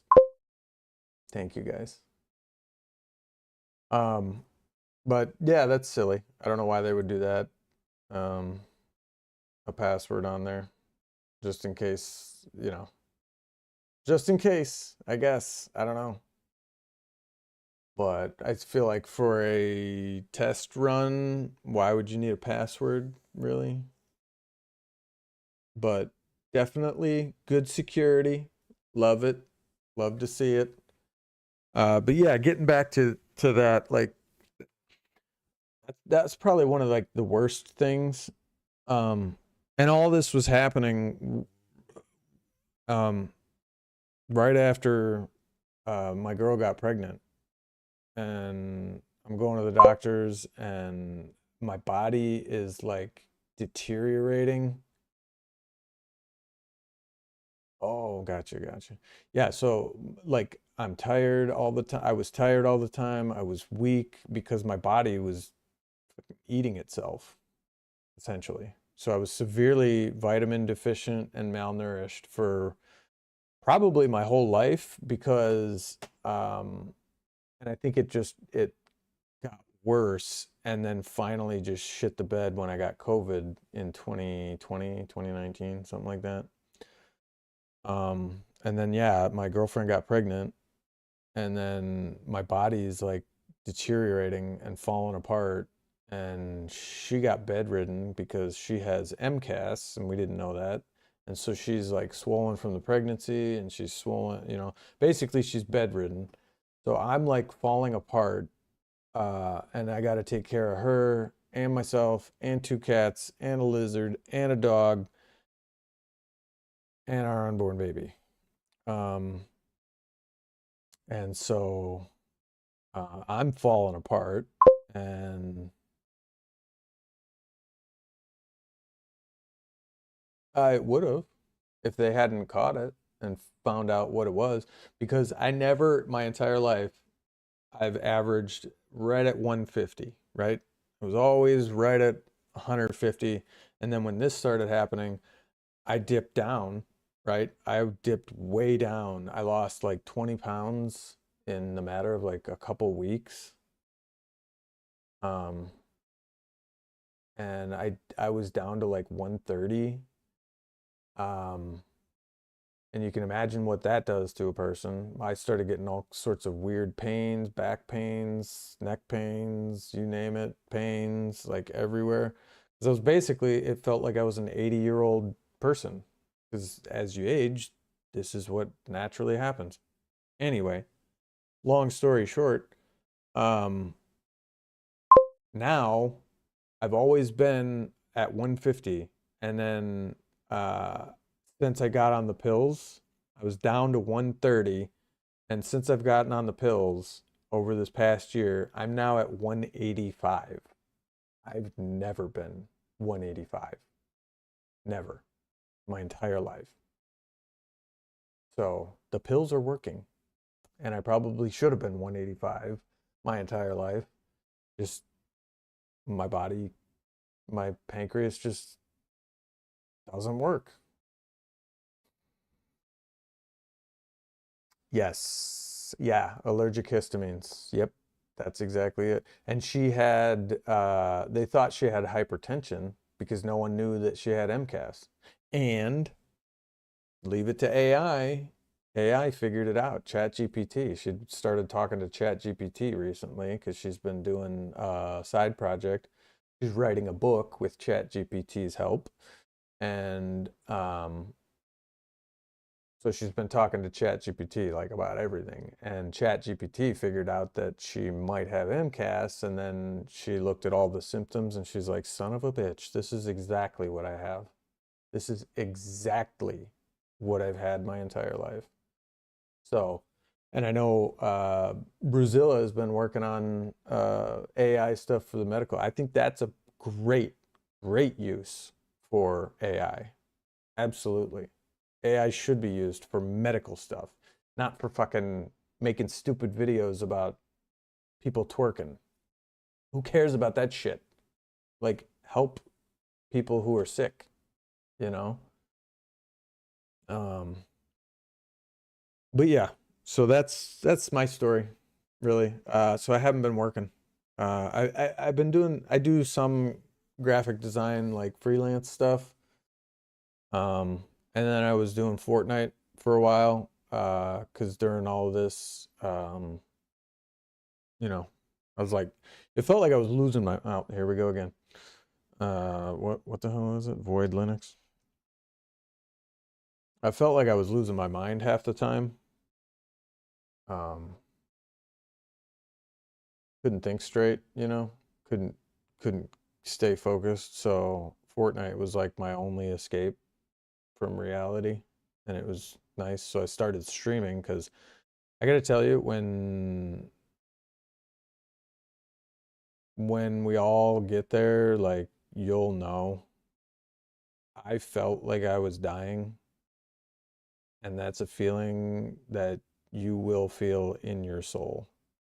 I knew I was dying. I could feel it. There's no mistake. It's like your body is just shutting down, and there's no other feeling like it. You're just like, this is it. This is it. I'm fucking checking out. So, I don't feel like that anymore. So that's good. That's a good thing. But you can definitely feel it. Definitely feel it.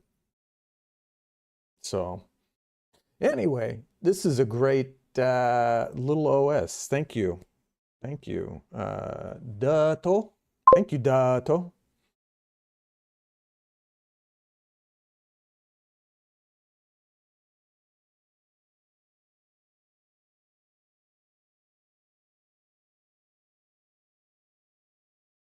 Yes, yes. She had a lot of brain fog as well. hmm So she couldn't function.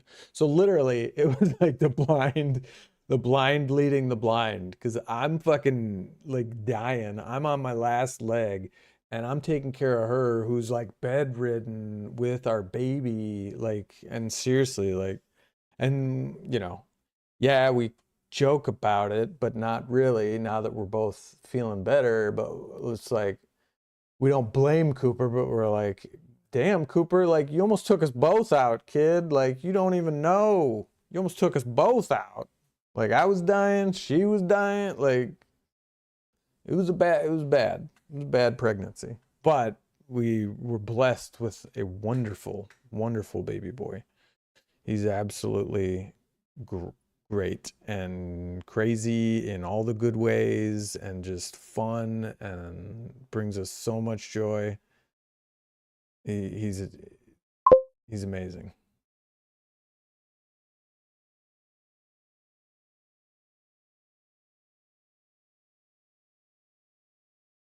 Oh yeah. Oh yeah.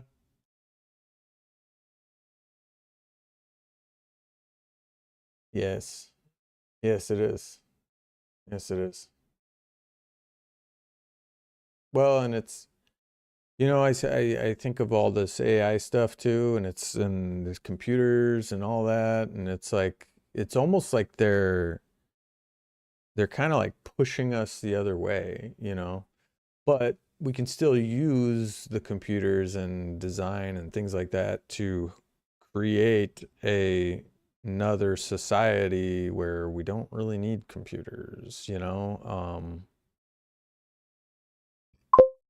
I don't know. It's kind of like pushing us the other way, you know. He's good. He's good. Yes, he is I think he's gifted too.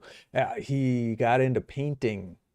He's painting and he wants to paint all the time now, which is awesome. He likes painting. We have like a little watercolor, little paint thing. Oh, let me see. Watercolor. Oh, spelled it wrong. Watercolor paints. One of these. We got one of these. It's like $5. No. Yeah, pop it open. Come on. Come on, pop open. I want it open the thing.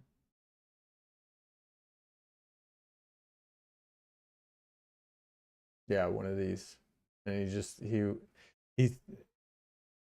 he's almost 3. He's almost 3, and he's definitely got a photographic memory and uh not talking in sentences. He's talking. He's definitely talking, but not in sentences just yet, but he can read. He knows how to read already. He started reading at 2.5.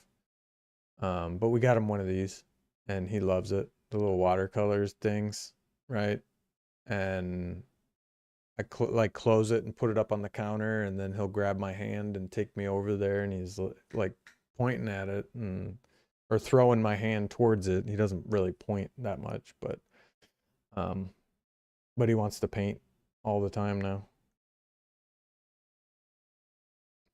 you know. And he was on a marker kick. He likes markers, but now, yeah, he just likes the watercolor paints right now. So, and I know they go through like phases of what they like.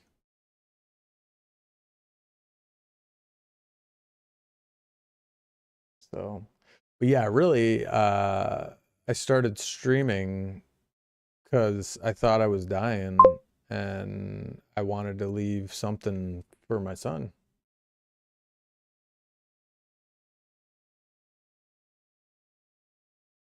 90 rupees is $1. $5, what the fuck? It's like 25 rupees. 90 rupees is $1.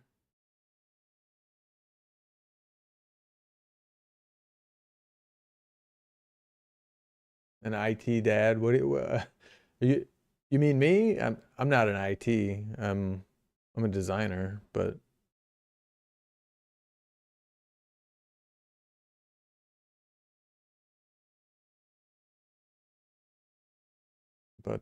I like to tinker. I like to tinker.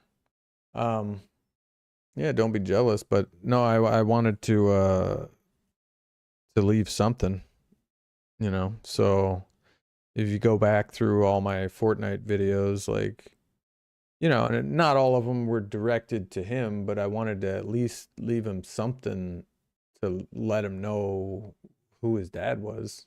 You know, raw, unfiltered, like me getting killed by some sweat or some fucking kid and just swearing and, you know, like, this is me. This is who I am. Like, you know, I'm playing the game, I'm doing this, I'm doing that, and just to leave him something, you know. Um, but I had the YouTube channel. I started the YouTube channel from just something that I happened upon, right? It was for the Mac OS. They used to have a feature on old iMacs. Um, yeah, yeah, exactly. I'll leave them the Steam library and my Fortnite account. You can have all that, you know. But no, there was a feature that you could use one old iMac as a monitor for a second iMac, or a laptop. You could use the iMac screen as a secondary monitor for a what do you call it? Um, no, I now I'm no, I'm not dying anytime soon. Well, and that's what I was saying. So like with the Creon, now I'm probably gonna live forever because like I'll always have that enzyme to help absorb food, where as you get older, like your body just naturally stops producing that, you know? Yeah. I'm sure I will now. But again, I thought I was on the way out. So I was like, yeah, you know, I gotta leave him something to let him know who I was. Um, but yeah, so what was I saying? See, I still get foggy because I think I was malnourished so long that or at least the last couple of years, like, because ever since I got COVID, I did not feel the same ever since. And then I think I got brain damage. I really do, because my brain does not function the way it used to. But whatever. All right. Yeah, this one's cool. I like it. I like this void. I might use this one for sure. I like it. I like the look and feel of it. I like this. This is simple. It's XFCE, right? So I guess this is kind of the standard XFCE.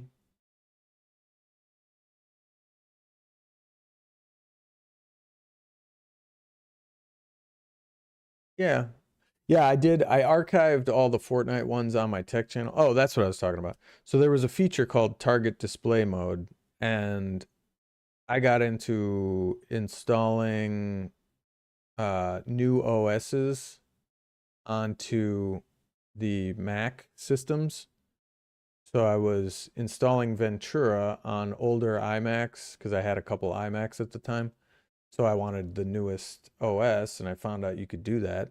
And I was like, son of a bitch, I wonder if target display mode works, because Apple nerfed it after a certain upgrade. So people were pissed, and then they were downgrading because I think it was Catalina. If you upgraded from Catalina to High Sierra, it or Sierra, it nerfed the feature. Yeah.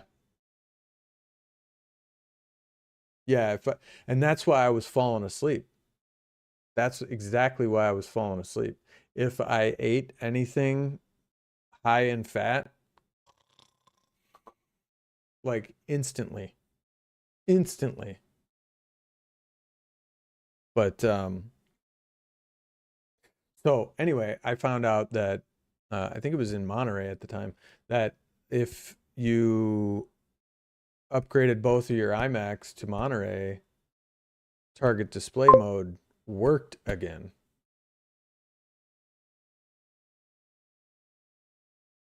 No, Catalina's pretty old, from my understanding. But Monterey was like the newest one at the time. And then Ventura, which I liked Ventura a lot better than Monterey. So it worked for Ventura, but then Sonoma came out and I upgraded them both to Sonoma and it nerfed the feature again. And I tried contacting the people doing open core and all that. But anyway, that's not the point of the story. The point of the story is that I thought that was so cool that I wanted to share it, right?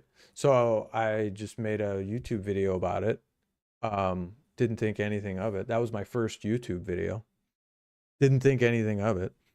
And then I logged back in and it had like I logged back in I think like 3 months later and it had like 17,000 views. And I was like, "What the hell?" I had no idea.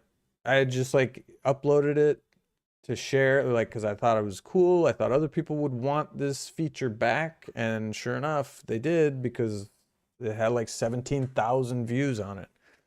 And now since then, I forget. I don't know how many views that video has, but it's I want to say 100,000 views. So that's what started me doing kind of the YouTube thing. But then I started feeling like I was passing away. And so then I just kind of got into Fortnite and live streaming. So I've learned a lot about live streaming and doing that whole thing, which I enjoy. I enjoy live streaming.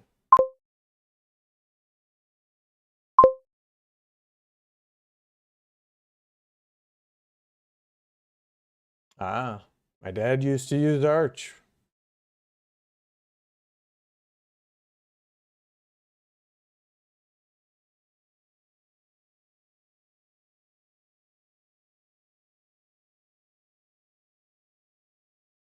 Yeah, that could be too. Yeah. Yeah, so the blood was probably rushing to my stomach at the time, like maybe for digestion. So if I ate something recently and then all the blood would rush to my stomach and I'd be like, "Oh." And it was bad too. It was like vertigo. Like I'd have to grab onto something, hold the wall, like, because I was like dizzy. Um, but all right. So I like this one. Yep, I like Void. Void's cool. It's just a another XFCE, pretty small. I like small distros. I think they're cool. Definitely have some good uses for them. So go ahead and there's no restart? What the? Well, I gotta give it bad marks for no restart button. Why is there no restart button? There's only a shutdown button. There's a suspend and shutdown and switch user, but no restart.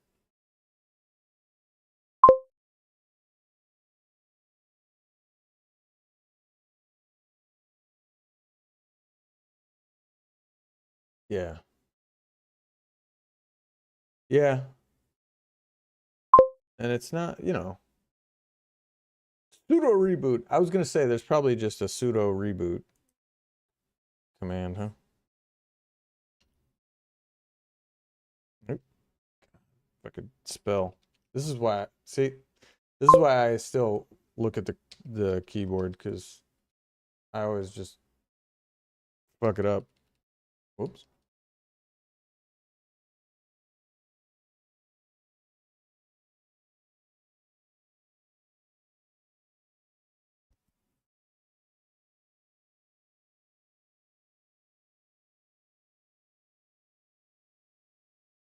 Oh, yeah.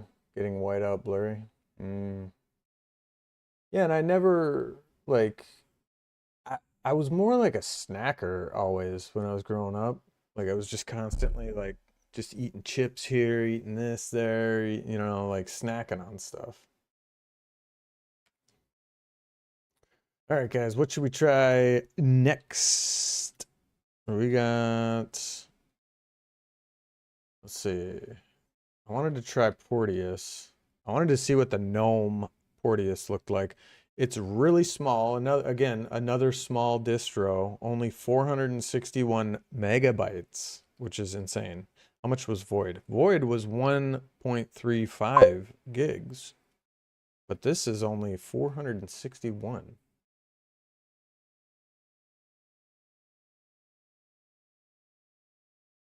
DD5, yeah, DDR5 RAM. He has memory, him. What? No, I don't drink a lot of soda. We were drinking a lot of what's it called? Like the seltzer water, like sparkling water. Um, but I don't drink a lot of water. No. But I do drink water though. Yes. To answer your question, yes, I do drink water. So I want to try this Porteous. I don't know if it's gonna launch through Ventoy.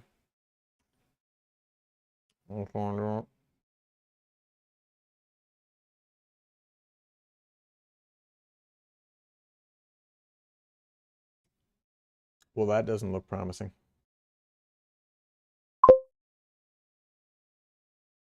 Am I German? I think there's some German in there.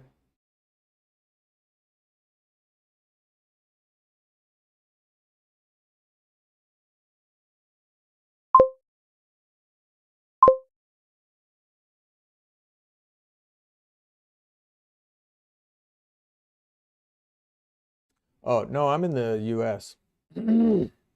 Yeah, we use pounds.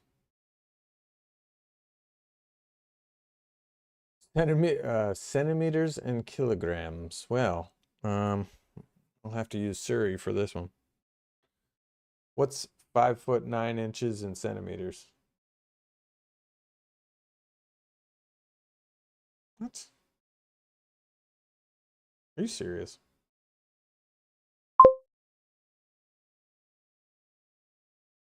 Well, Siri can't answer that, so.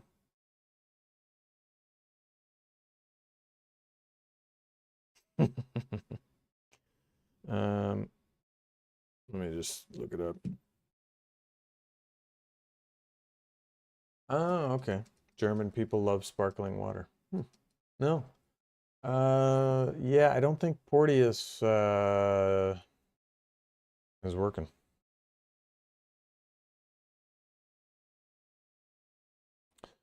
Looks like that one doesn't work with Ventoy.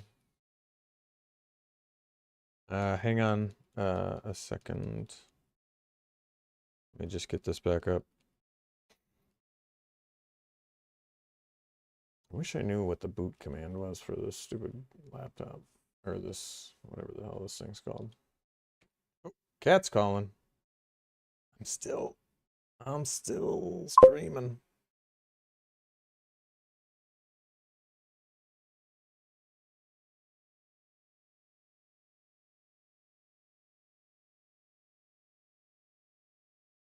All right. Let me take foot pound never made since the 70s. Yeah, it definitely is. I think so too. I think centimeters is definitely a better system. Pounds too, like I'm sure there's something kilograms. This probably makes more sense. Hang on a second, guys. I got a text.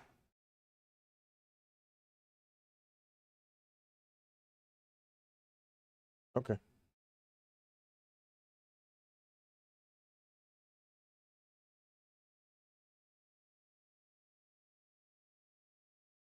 All right, guys. I'm gonna take a quick break. Cat's here with Cooper, so I'll be right back. I gotta grab some stuff out of the car for them, and I will figure out the kilograms. I'm 5 foot 9, 185 pounds. So if you guys want to do the math on that, I don't know.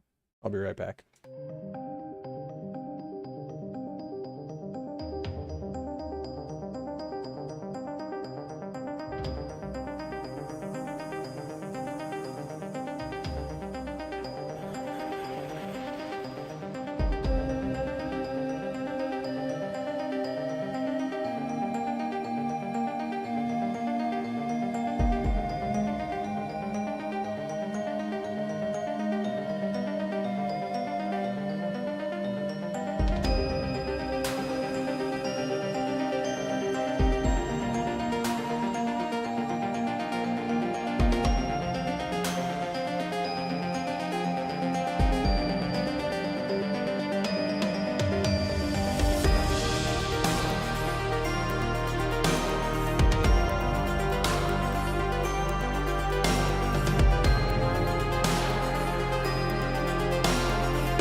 Hey, we're back. We're back. We're back, guys. Goopy's back. There he is. Look at him. His little head floating. Oh, what's he eating? Got some fries. All right. Yeah, see ya.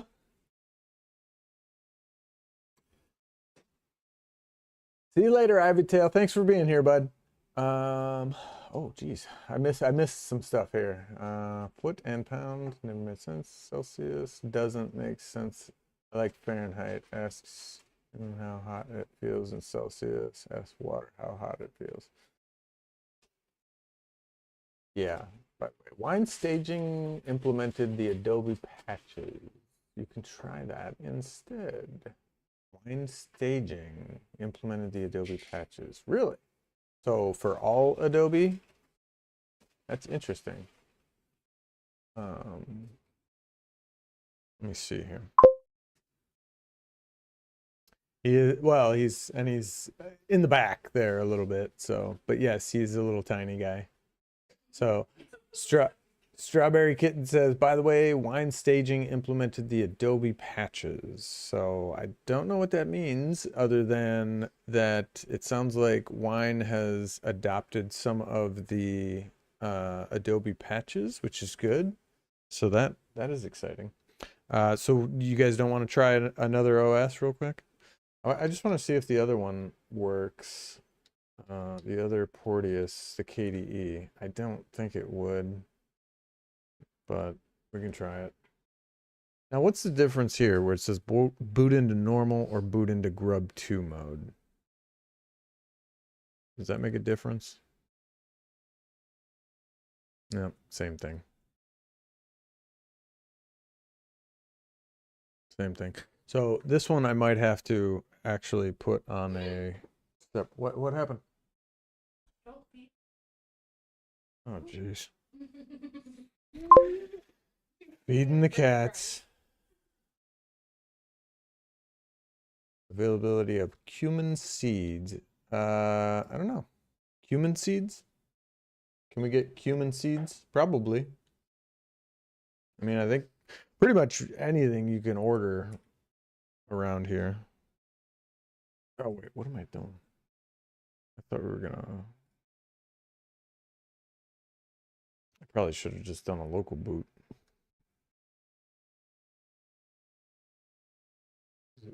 Zorboot? What the hell is Zorboot?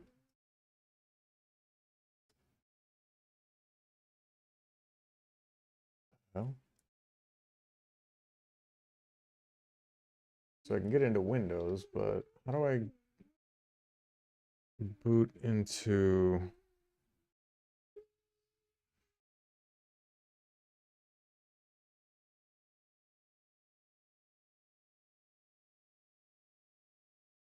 Oh, they have UEFI utilities in here?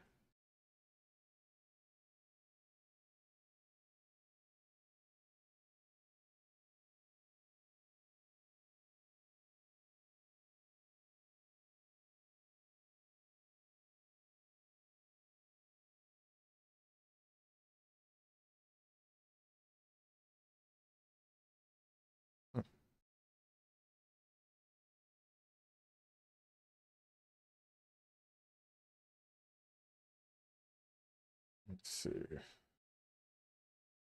So none of those worked. Tails is pretty cool.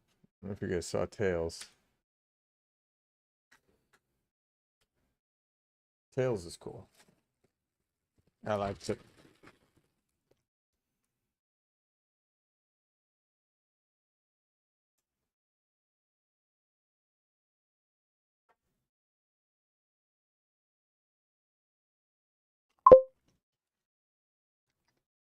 We'll check out Tails here. BSD. Is that another distro?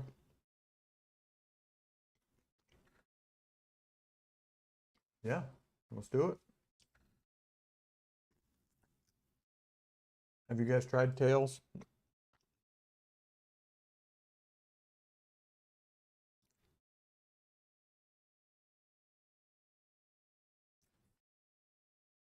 It does take a while to build for some reason.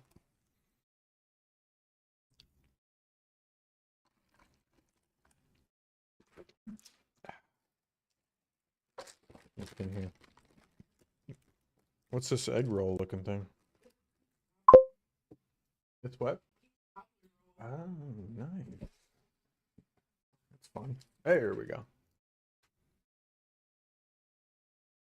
Oh, it's Unix. Nice. Yeah,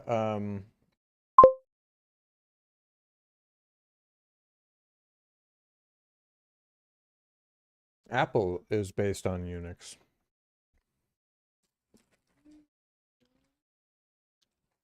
Fun fact for you guys.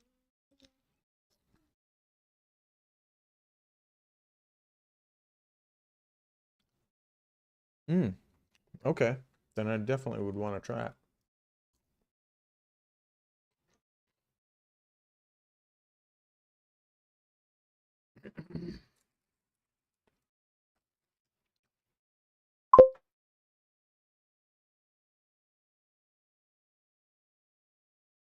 Oh, is it? Now, is that an older distro, or I guess it's not a distro? Well, I mean, anything could be called a distro.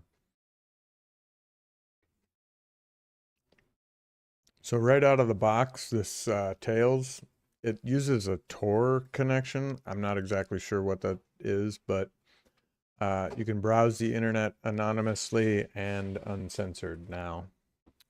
So I can start the Tor browser. No.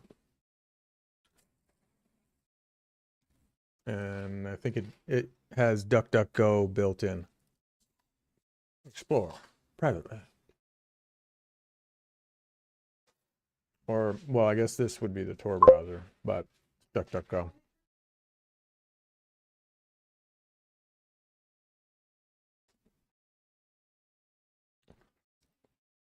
Gotcha.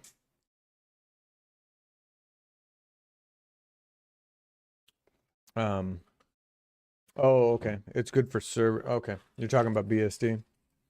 Yeah, this tour is pretty simple. Let me see if I can change. Yeah, display.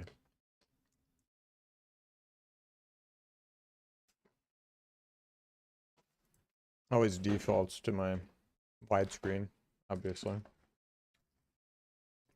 There we go.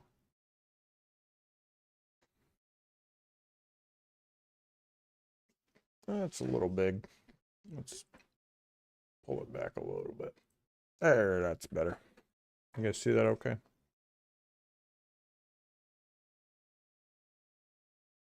So yeah, this is Tails.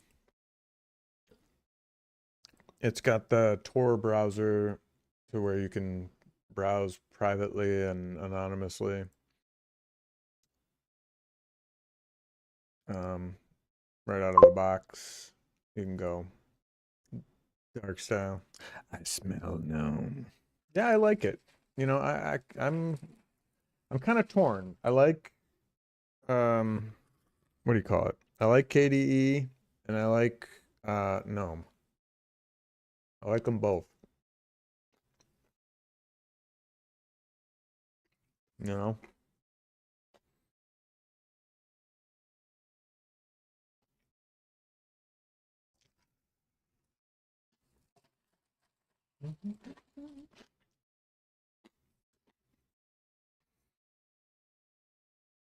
Whoops.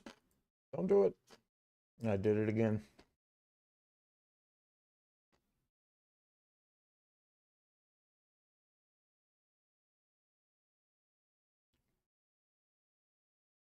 No, it detects my mouse under the power settings. That's cool.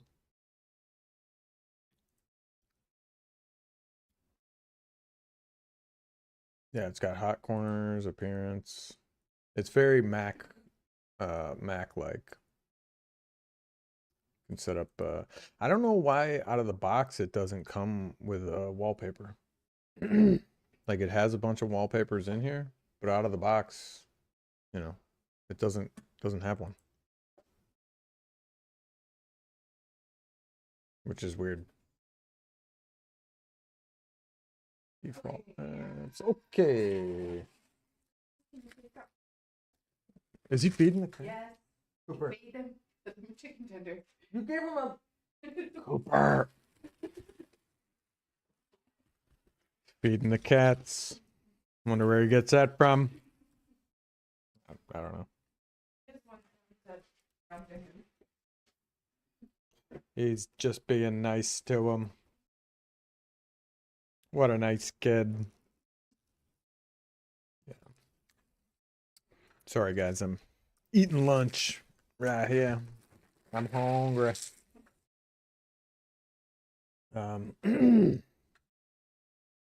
Yeah, this is another kind of small OS, but I like it. I like it a lot. It feels pretty stable.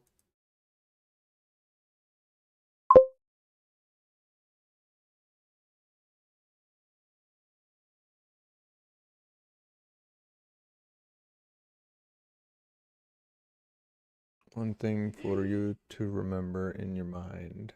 This is a psychological thing for you to bear in mind. Is that a riddle? That seems like a riddle.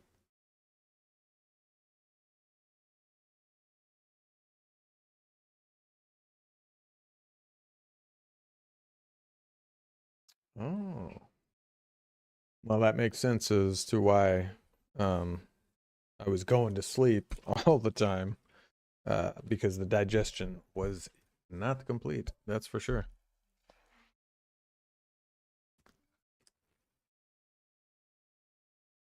It definitely was not complete. So.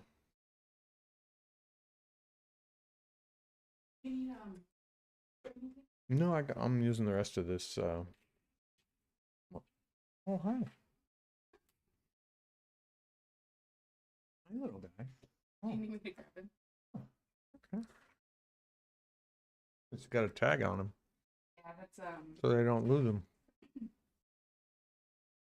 there was a kid wearing the same outfit. Oh, wow. What do you think?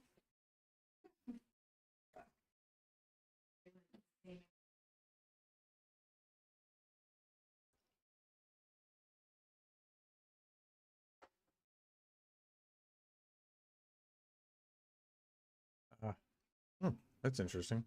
So it knows that it's not on there. But it's pretty snappy, I gotta say.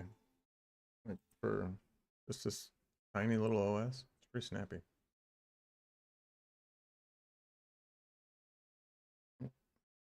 Um,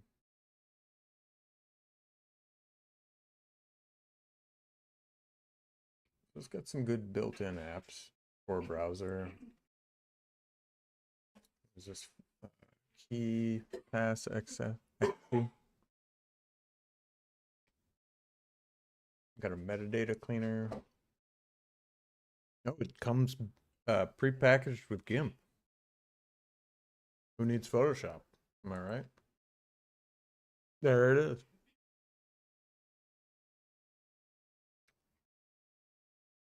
Who needs Photoshop when you got GIMP?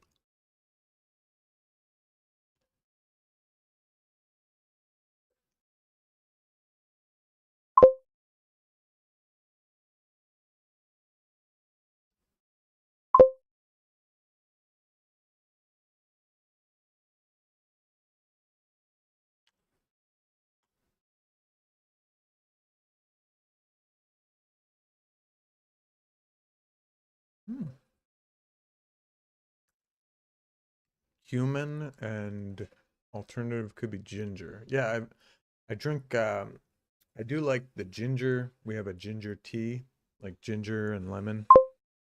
Oh, okay. KeyPass XC is a great password manager. Good.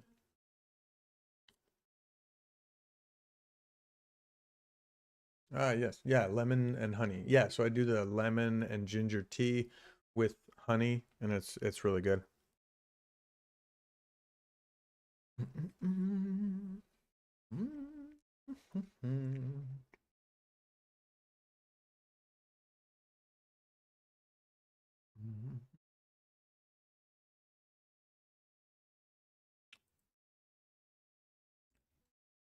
course, you got to have the pepper brush, right?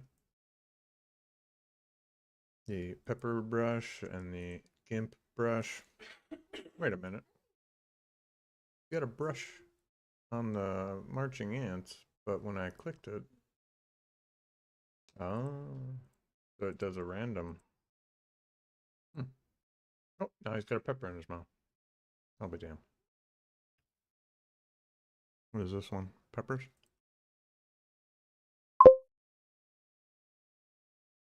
What is their obsession with peppers?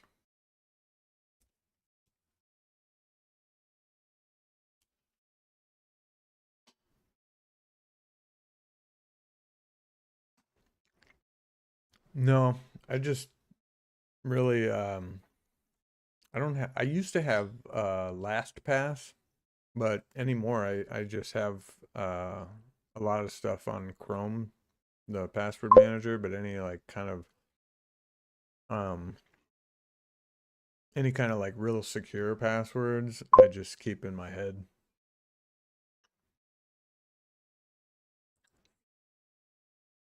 I mean the crayon thingy. Pert for long. What do you mean pert for long? Pert for long. I have to take the pills the rest of my life. I don't know if that's the question. As far as I know.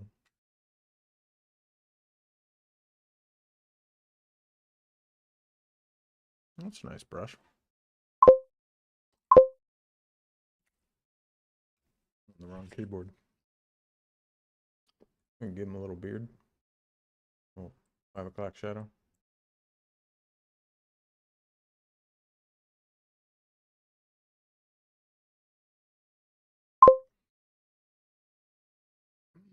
Oh, Hi, buddy. Only about a year. I've only been taking it about a year now. Hi. Hi, buddy. Why? Why? Why? Why? Why are you doing it? He's over here knocking shit down. He about took my shelf out. Where's Golden? Or we can take them back.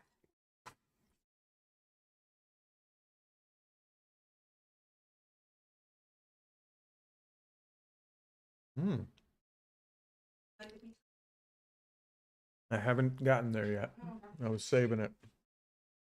Mm-hmm. For right when I'm done.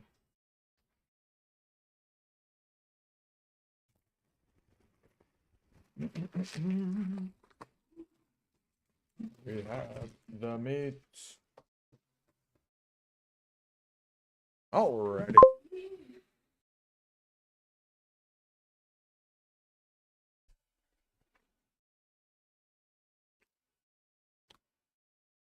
Nice. Yeah, and I got like my iPhone, you know. I put all my I like the facial recognition because you just open it and it recognizes your face. I don't know exactly how secure that is, but you know. But YOLO.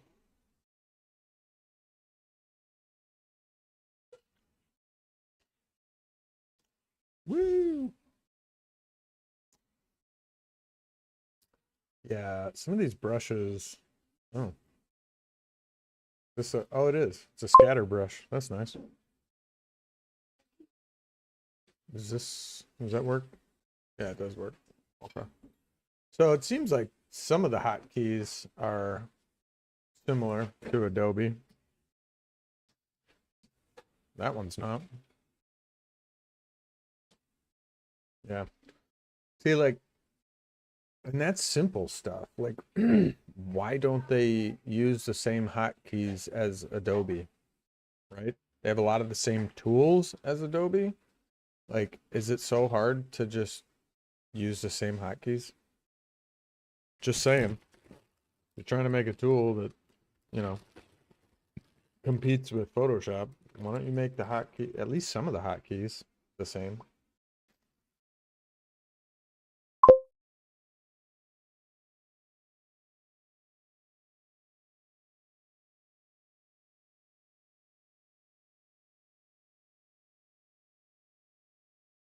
Yeah.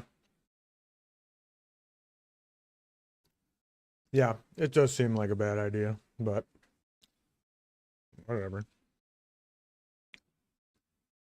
Whatever. Like I said, YOLO.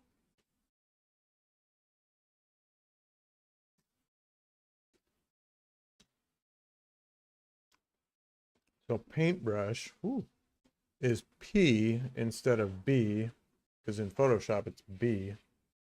I do like this brush. Woo!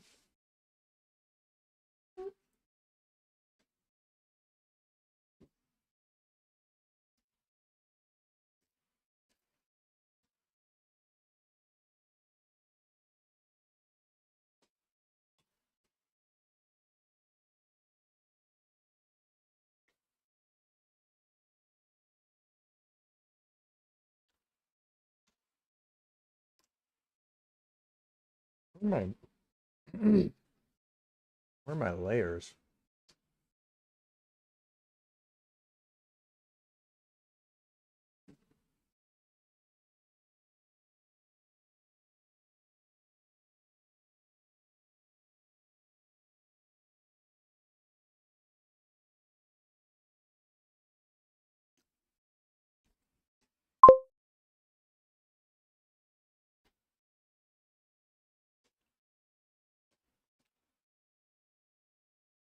Oh my God.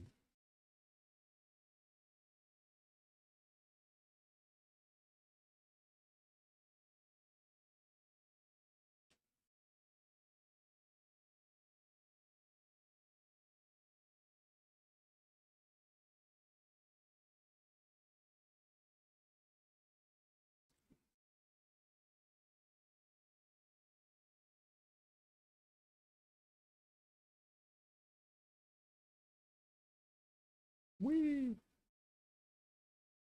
So I noticed I went off of this, and then if I came back to this, did it remember my settings? Yeah, it did. Okay.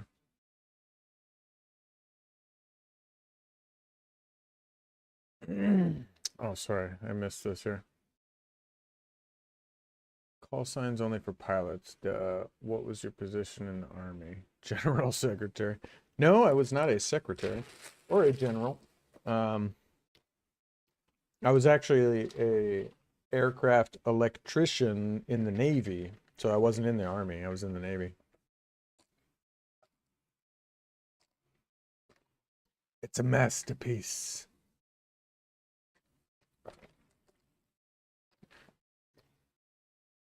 So I was only an aircraft electrician, and yes, call signs are only for pilots. Damn, 225 XP in chat section? What do you mean? You got 225 XP? Let's go. Is that a goat? Hang on. It is a goat. What in the deuce? Hang on. So, just some weird stuff, right? Oh, and his arm changes.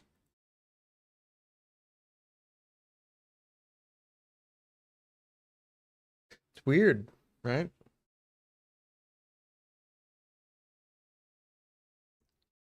Just some weird brushes by default, you know? Have I ever messed up in the wiring? I mean, yeah. Yeah, but nothing like serious, but yeah, you can make mistakes with the wires. I mean, you know, especially with aircraft, like, so let's say you get the wires wrong, right? It's not gonna work. From the cow, from apt moo. Okay, so it's more like this is more like a Linux thing, like a nod to Linux.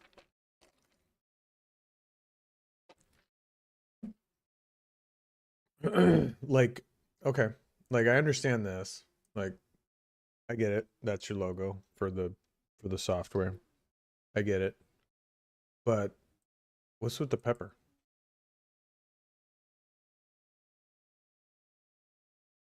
It's not even a spicy pepper.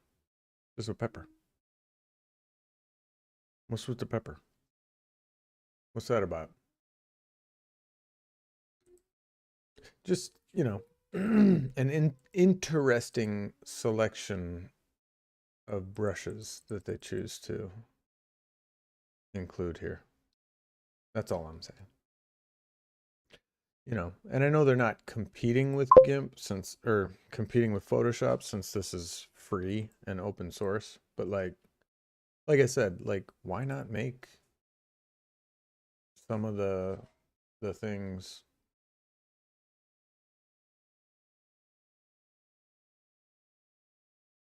some of the hotkeys, you know?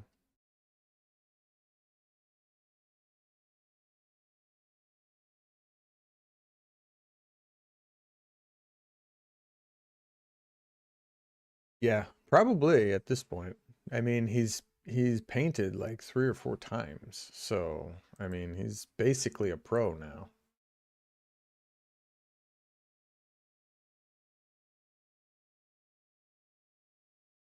So that's the only hotkey that I know is the same. And to grow the brush, you use brackets. I don't know about shift brackets.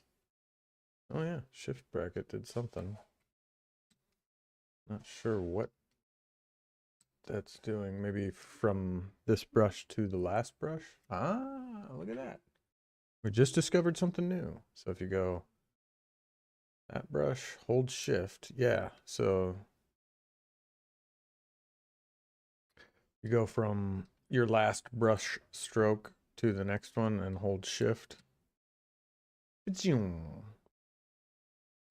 Unfortunately, it doesn't look like you can curve that. I don't think. Alt? Does Alt do it? Right click maybe?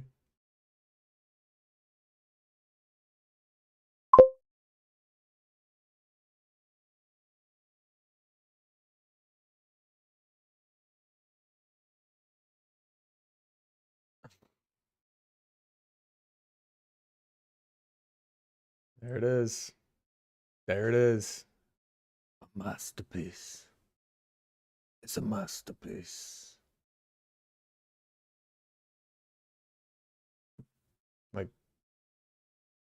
Like what the hell am I going to use this for? I guess you could use it. Yeah, that could be useful. But the cow and the pepper and like the scatter pepper, is that what that is? Or are those like clovers? They kind of look like clovers. Here, we can put some grass under him. We got some grass for the cows to munch on. It's quite simply a masterpiece. It's a masterpiece. Okay. It's beautiful. Absolutely beautiful.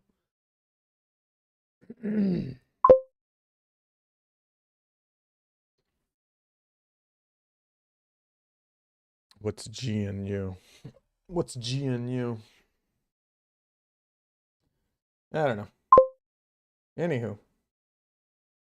Yeah, I've opened GIMP a few times and it just like after working in Photoshop for so long, it just irritates the piss out of me.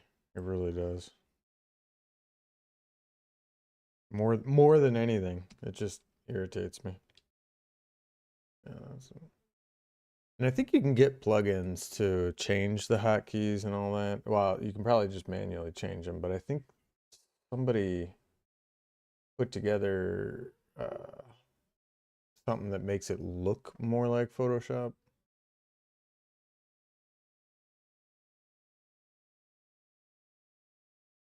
What the?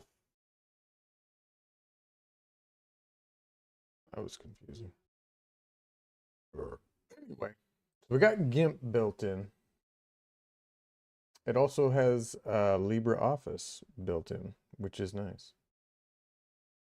A bunch of internet stuff. So it's got your Bitcoin wallet built right in.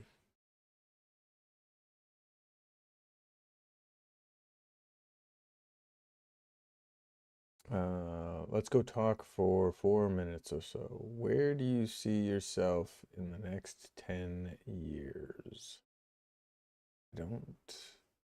Well, let's see. My girl and I have been talking about moving. So we want to move out of Florida because we're in Florida. But we want to move somewhere a little bit cooler because it gets too hot here.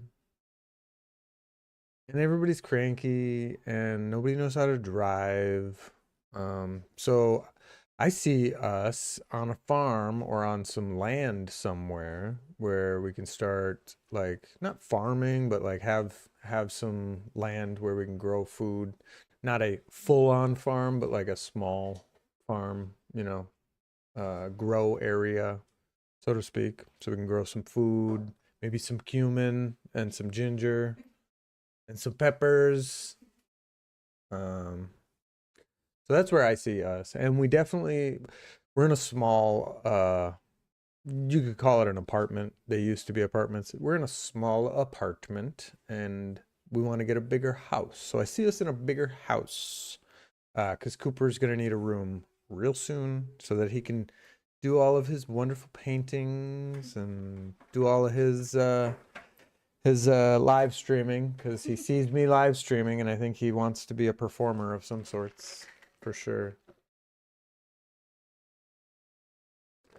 Oh, we got unsafe browser. What's unsafe browser? I kind of want to click that.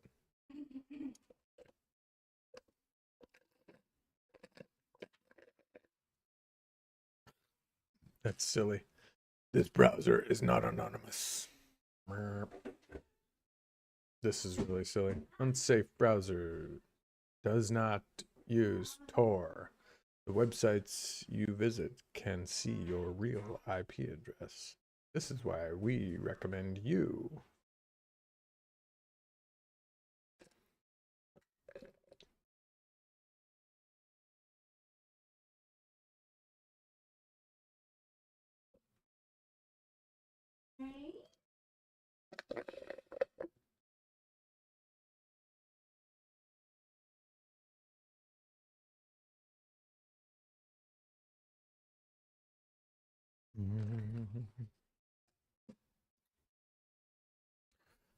Where do you see yourself, Brazil, in about 10 years?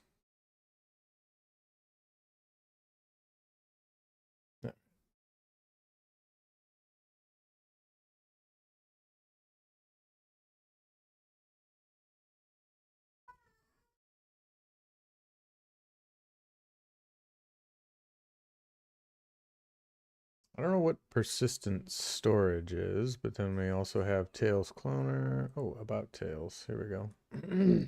Tails. The Amnesic Incognito Live System. Boom. There it is. Check for upgrades.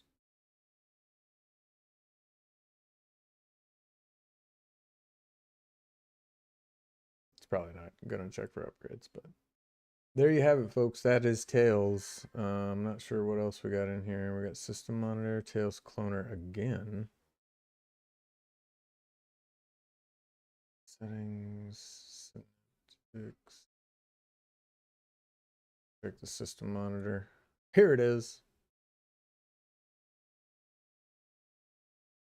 Damn, I got 16 CPUs up in this little thing. Damn.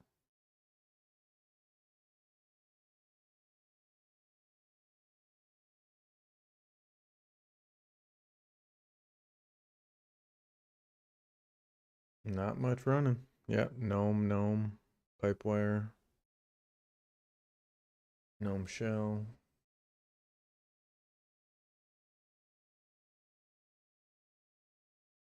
Wayland, Wayland, Wayland.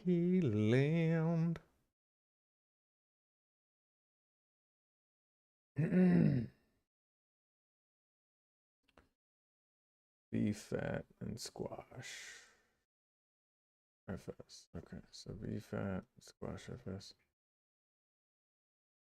Draw the cat out, sharp enough to kill a man. You did some bad things, but I'm the worst of them. Venom in my walking, honey on my tongue. Hush now, the trouble's only just begun. Chasing down scenes, got receipts for everyone. Heartbreaker certified, I do it just for fun. Cat Spade is here. Ladies and gentlemen, welcome, everybody welcome Cat to the show. Hi, Cat. Hi, Bubby. Hi, baby. We're just discussing where we're going to be in 10 years. Where are you going to be in 10 years?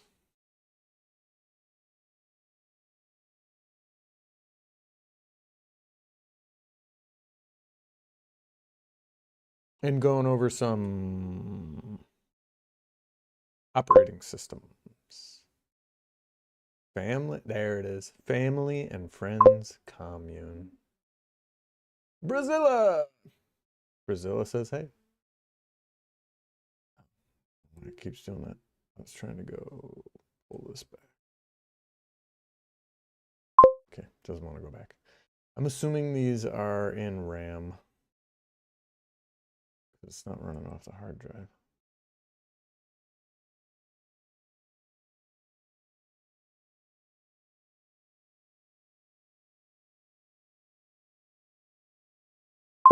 But yeah, so this is Tails. If anybody, if you guys are interested in checking this out, Sound Juicer and Audacity.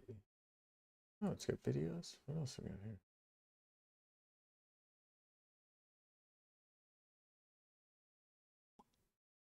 You can't see Brazilla's comment. He's over on YouTube, that's why. But here it is. Now do you see it?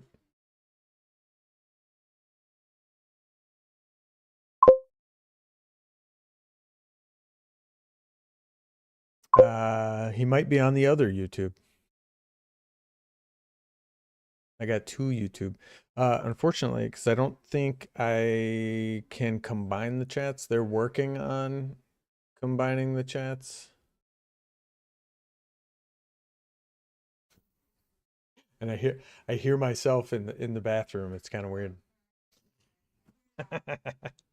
No, it's okay. But yeah, so what was I gonna say? What were we talking about? Ah, yes, friends and family commune. No, yeah, YouTube is working on combining your stream. Only right now, all they do is take the horizontal one, right? And then crop it to give you the vertical, and then the chats are combined. But I think they're working on implementing it to where you can have two separate feeds like I have, because right now I have to set up two separate streams and send those out. So which one are you on, Brazilla? Are you on the horizontal? Strawberry Kitten says hi. That's on the vertical one? Yish? Yish? No? Yish?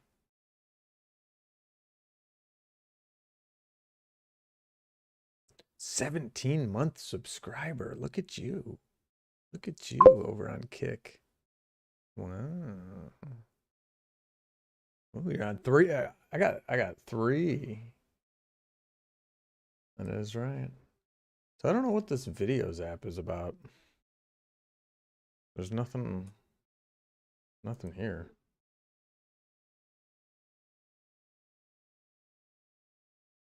It's just like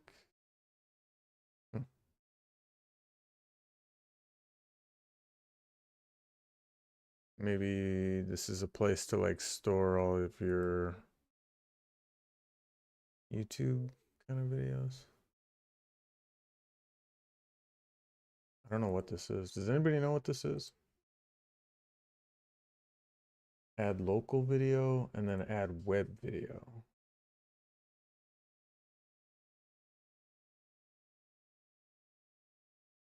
It's interesting. I don't know what that's about. What was that under? Sound and video? This videos app. Does anybody know what this is? We got Sound Juicer, Audacity.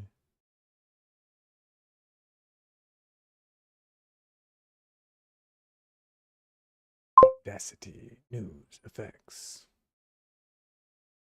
Yeah, we can try Ghost. I'll have to download it. Ghost BSD. Restart.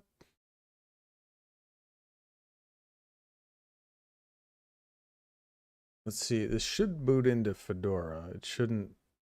I think we got Strawberry Kitten and I think we figured out the boot order the other day. So it should boot into Fedora. It should not boot into Windows. There it is. Yep. Oh, and we tried to what do you call it? We tried to set up a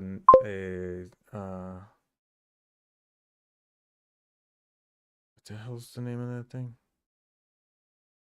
The Grub theme. We tried to set up the Grub theme and it did not work.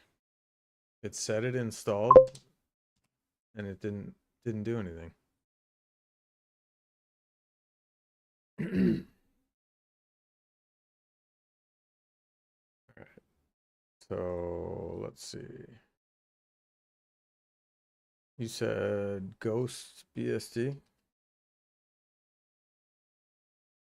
This one here.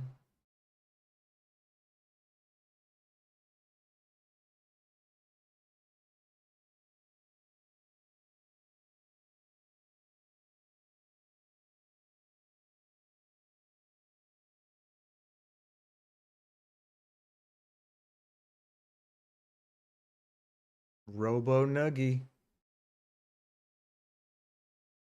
Ooh, Robo Nuggy.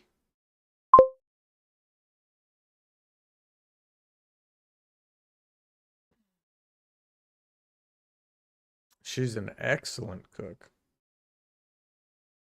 All right, what do we got here? Architecture, 64-bit, AMD. AMD.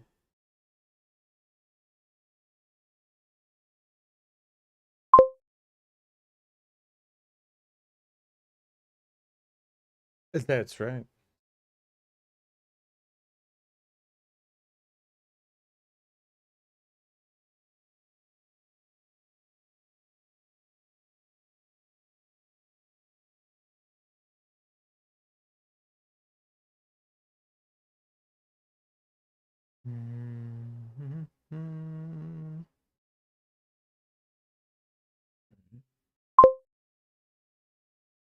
Oh, okay. XFCE and then Gershwin. I guess just go for the first one here. Canada it is.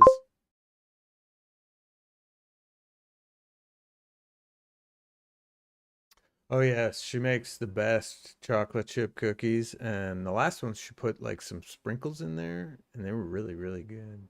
Really, really good. And now Cooper, thanks to her, Cooper's now a cookie snob because he'll like eat someone else's cookie and like throw it down because he only loves his mommy's cookies. Yeah, but South Africa would have been even slower. Canada, that was the closest one. That was the closest one. It was either South Africa or France. Canada's right here, so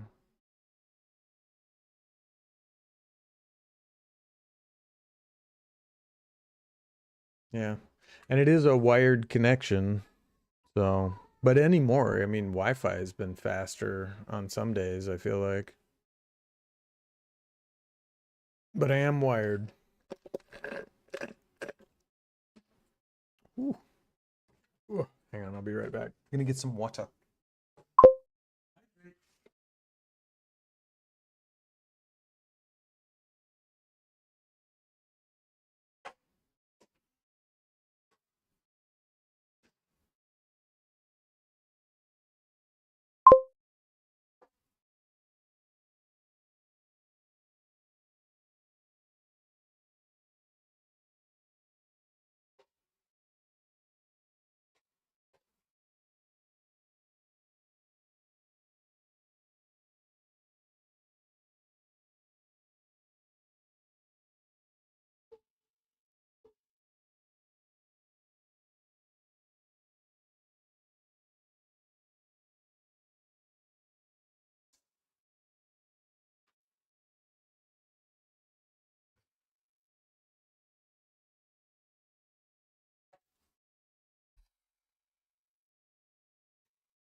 What's this?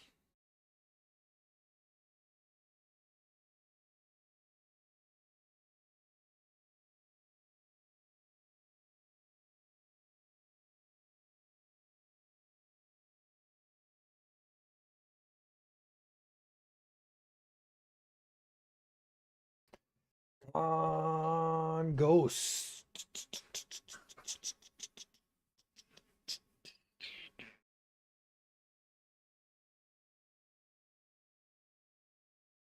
But why would France be faster though? That's what I don't, because that's way across the other side of the planet.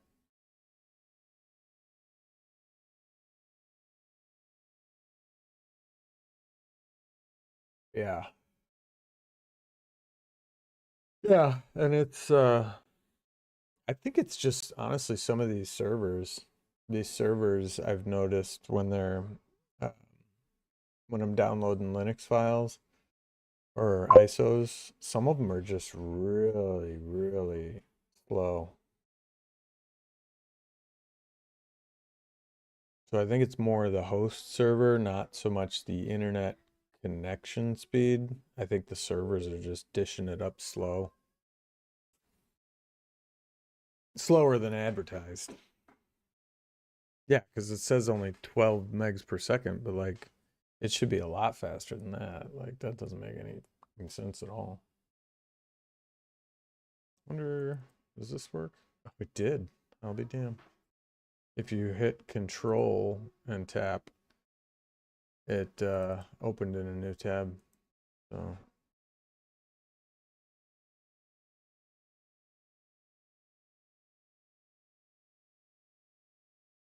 and we want to move it. I like to move it, move it. All right, so, and I'll have to make a new folder here. So, does not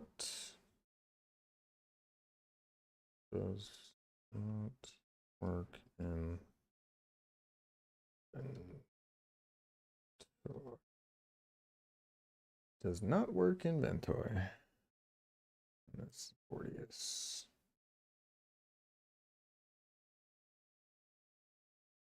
Okay.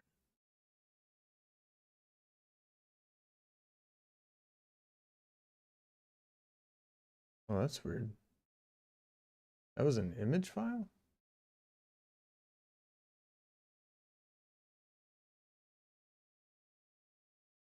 Weird. I thought I downloaded an ISO, but that's an image file. Huh. Ventoy still loaded it.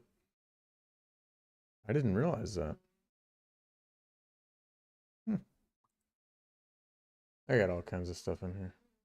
So anyway, those ones don't work. So we'll just go ahead. Does not work in inventory. Good enough. And then we'll reboot. And we'll hit up Ghost.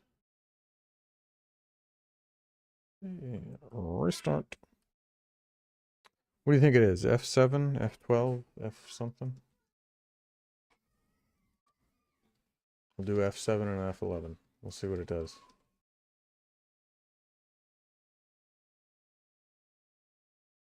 Nope, didn't work. So it's not F7 and it's not F11. What? You got your computer in there? Mulligan. We'll try again.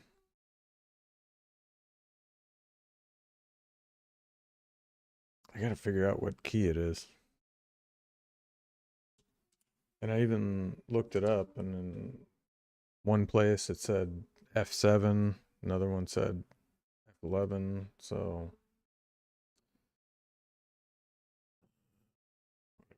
we'll just do how I know how to do it. Hit delete.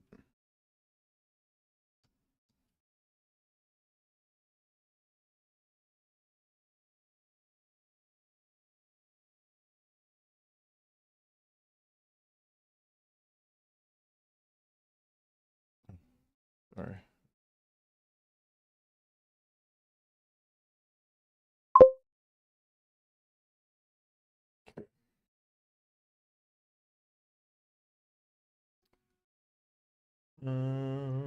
Ghost. Is this gonna work? You could add, what is it? I could add the USB stick to Grub. What do you mean? Oh, I could add a boot entry for that? That might be good. Will it detect host ID enable? Would it be able to detect like when I plug it in and unplug it? Oh, that was pretty quick. That was faster than Tails, that's for sure.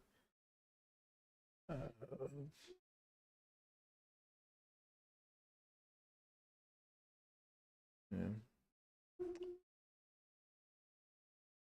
There you go. Hate this because I can't see what the fuck is going on here. Your face? No.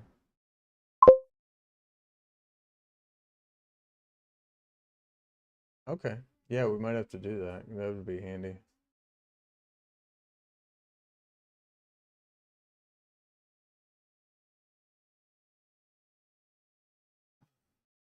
Where the hell?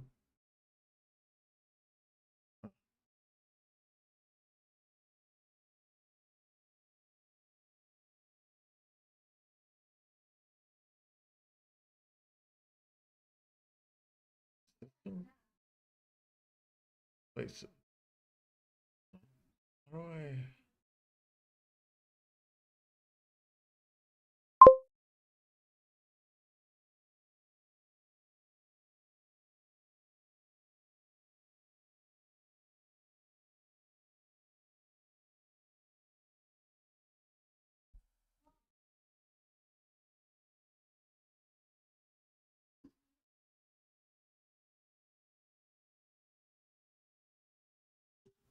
Oh, how do I change the resolution?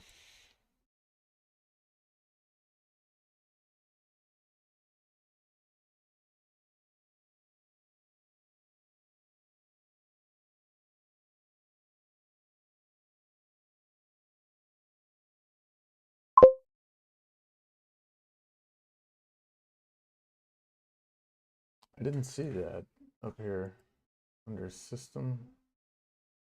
Oh, right there, control center. Maybe preferences. There it is. Thank you. Ah, that's broken.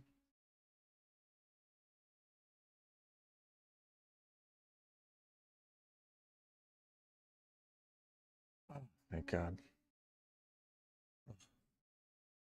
Yeah, unfortunately, I haven't come up with a better solution for this, like, so that way that you guys can see and I can see and it still looks good on the stream. So for like 2 minutes, I'm like, what's it say? But now we can see, so thank God. All right, so what do we got here? What do we got? Same image all monitors, auto detect 100%, show monitors in panel. Ah, I like that. So when you click show monitors in panel, it puts it up here. It's fine. Good.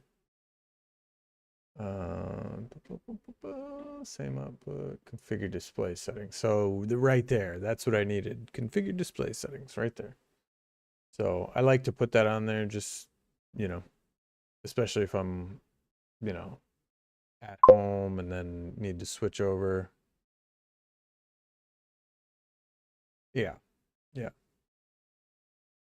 So it's like they're all flavors, you know, of the same kind of thing, just with a different look and feel.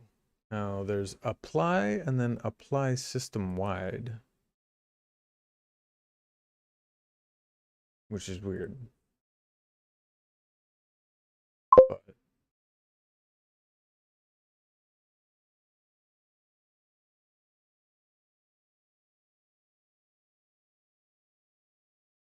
oh, okay. So the kernel and the drivers are different, but it's not Linux. Okay, so this is not even Linux. Right, like you said, it was Unix. It does give me that early Mac vibes.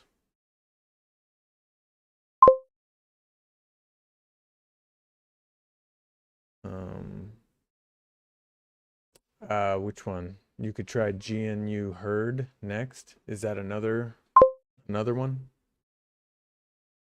Oh, okay. So these are all like offshoots of Unix.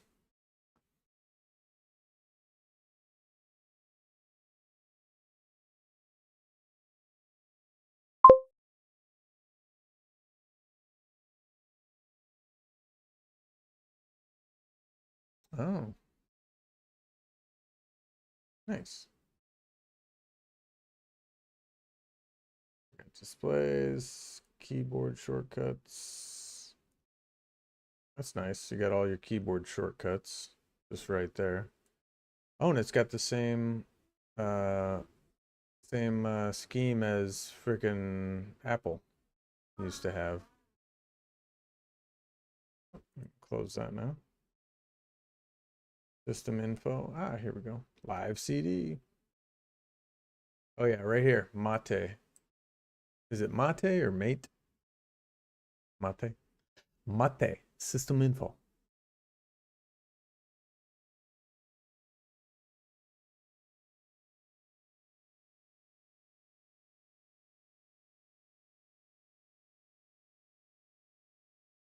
Yeah, it seems nice. It seems pretty lightweight.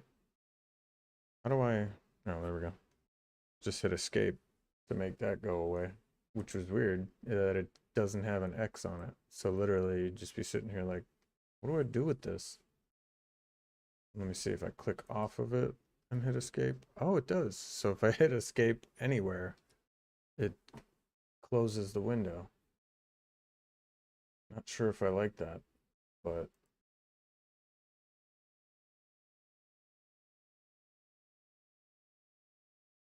mouse. Yeah, it reminds me, this kind of reminds me of XP a little bit. Ah, dark mode. What's Vimix? That's weird. All right, so dark mode.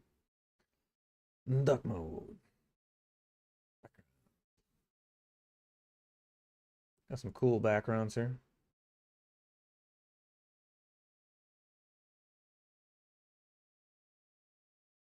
Is there a desktop peak? No.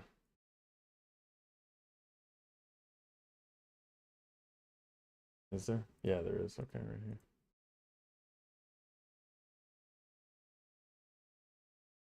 The old galvanized steel. Whatever that is.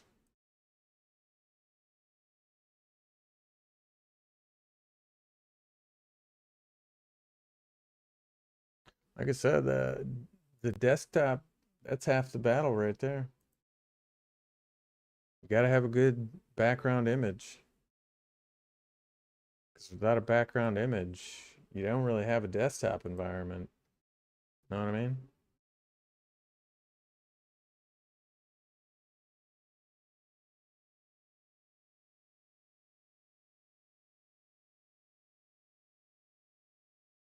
Nice. Yeah. You can change the fonts, the interface, the theme.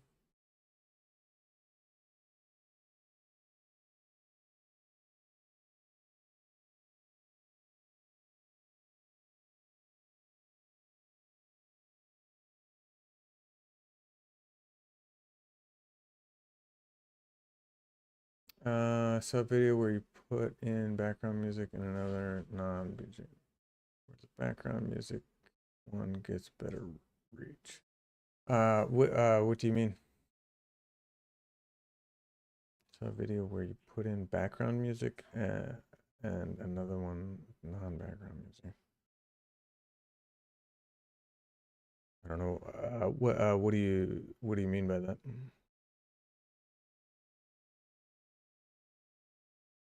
In menu.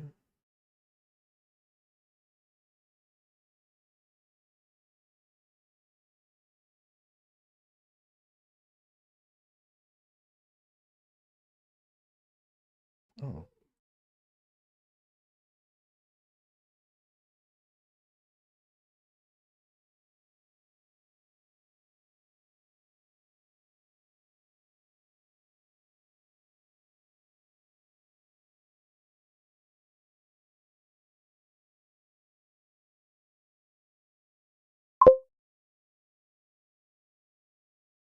Hmm.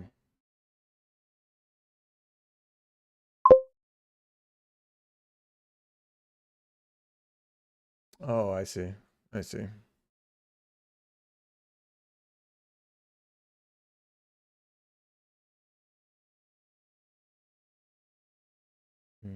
Okay. Yeah, it seems like it's got a lot of customization. It's got pop-up notifications. Where would they pop up exactly? Up here?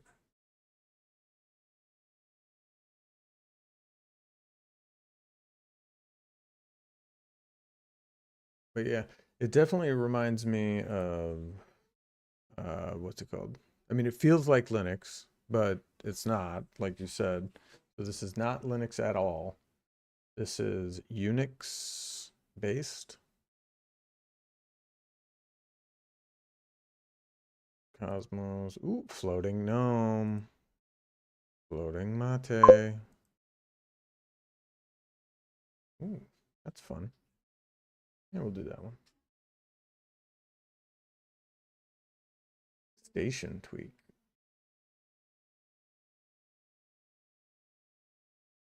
Interface. I'll go sleep now. It's 3 a.m. by you? Oh, man. Well, thank you for being here, Brazilla. As always, it's a pleasure. I'll work on getting you an intro, and Strawberry Kitten, you as well. Oh, from 20 years ago? Yeah. But yeah, I think I am going to sign off here in a few minutes too, guys. So thank you guys for being here. I appreciate each and every one of you.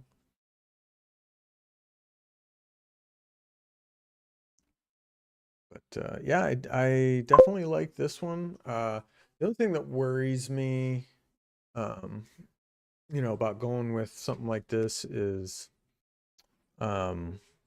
really the user base, you know, because that's the thing. That's why Windows is so successful. It's got a large user base. So if one person has a problem with something, then, you know, you can, yeah. GTA 6 is based in Florida. Yeah, you'll get to see my house. Exactly. Exactly. You'll get to see it. We're in there. We'll be in there. But yeah, I heard GTA 6 was going to be like over $100. That's crazy. It might even be more than that. So we'll see about that. But anyway, yeah, have a good night, Brazilla. I will work on your song later tonight. I think I'm going to use the AI tool that I've been using to make a song for you. So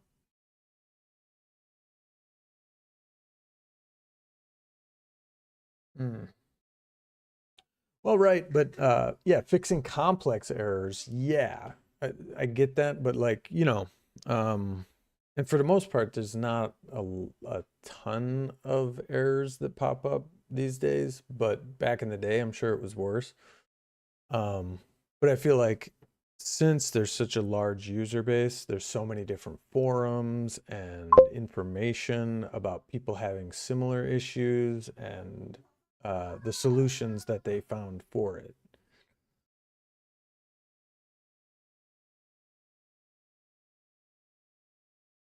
Oh, on here? On here? Wow. So this doesn't give you normal human errors?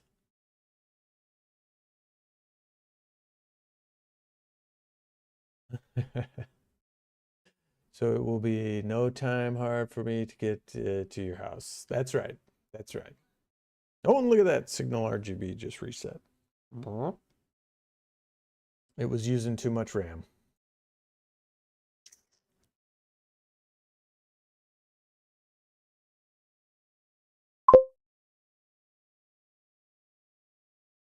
All right, man. Hey, thanks for being here again. And can't wait to see you in the next one. Look and feel. Windows. Yeah, it definitely, like, it kind of reminds me of uh, Linux Mint, right? It feels like Linux Mint a little bit, mixed with Mac OS, because like Mac has this same thing, you know, where you can drop down and get to some things up here, up here. Then really the only thing it's missing is like a app launcher down here, right? Really the only thing it's missing is like an app launcher down here where they have kind of the dock or whatever. Then it would really feel very similar to Mac OS.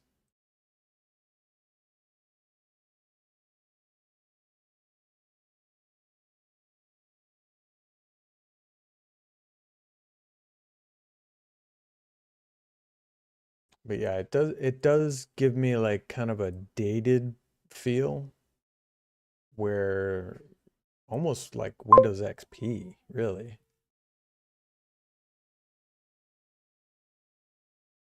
Hmm. Hmm. But it feels old. Is that weird to say? Like it feels old. Like it hasn't been updated in a while. Not that anything's like not snappy, and most of this is just tearing from the capture card. Like you guys can probably see the tearing there.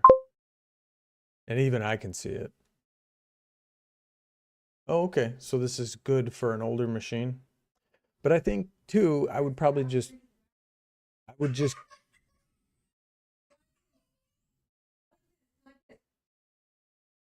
uh-oh. Uh-oh. Cooper. Yeah, but I think I am gonna jump off of here, guys, and visit with the fam. But yeah, if you got any more suggestions, I'd love to hear them. You could throw them on the Discord as well.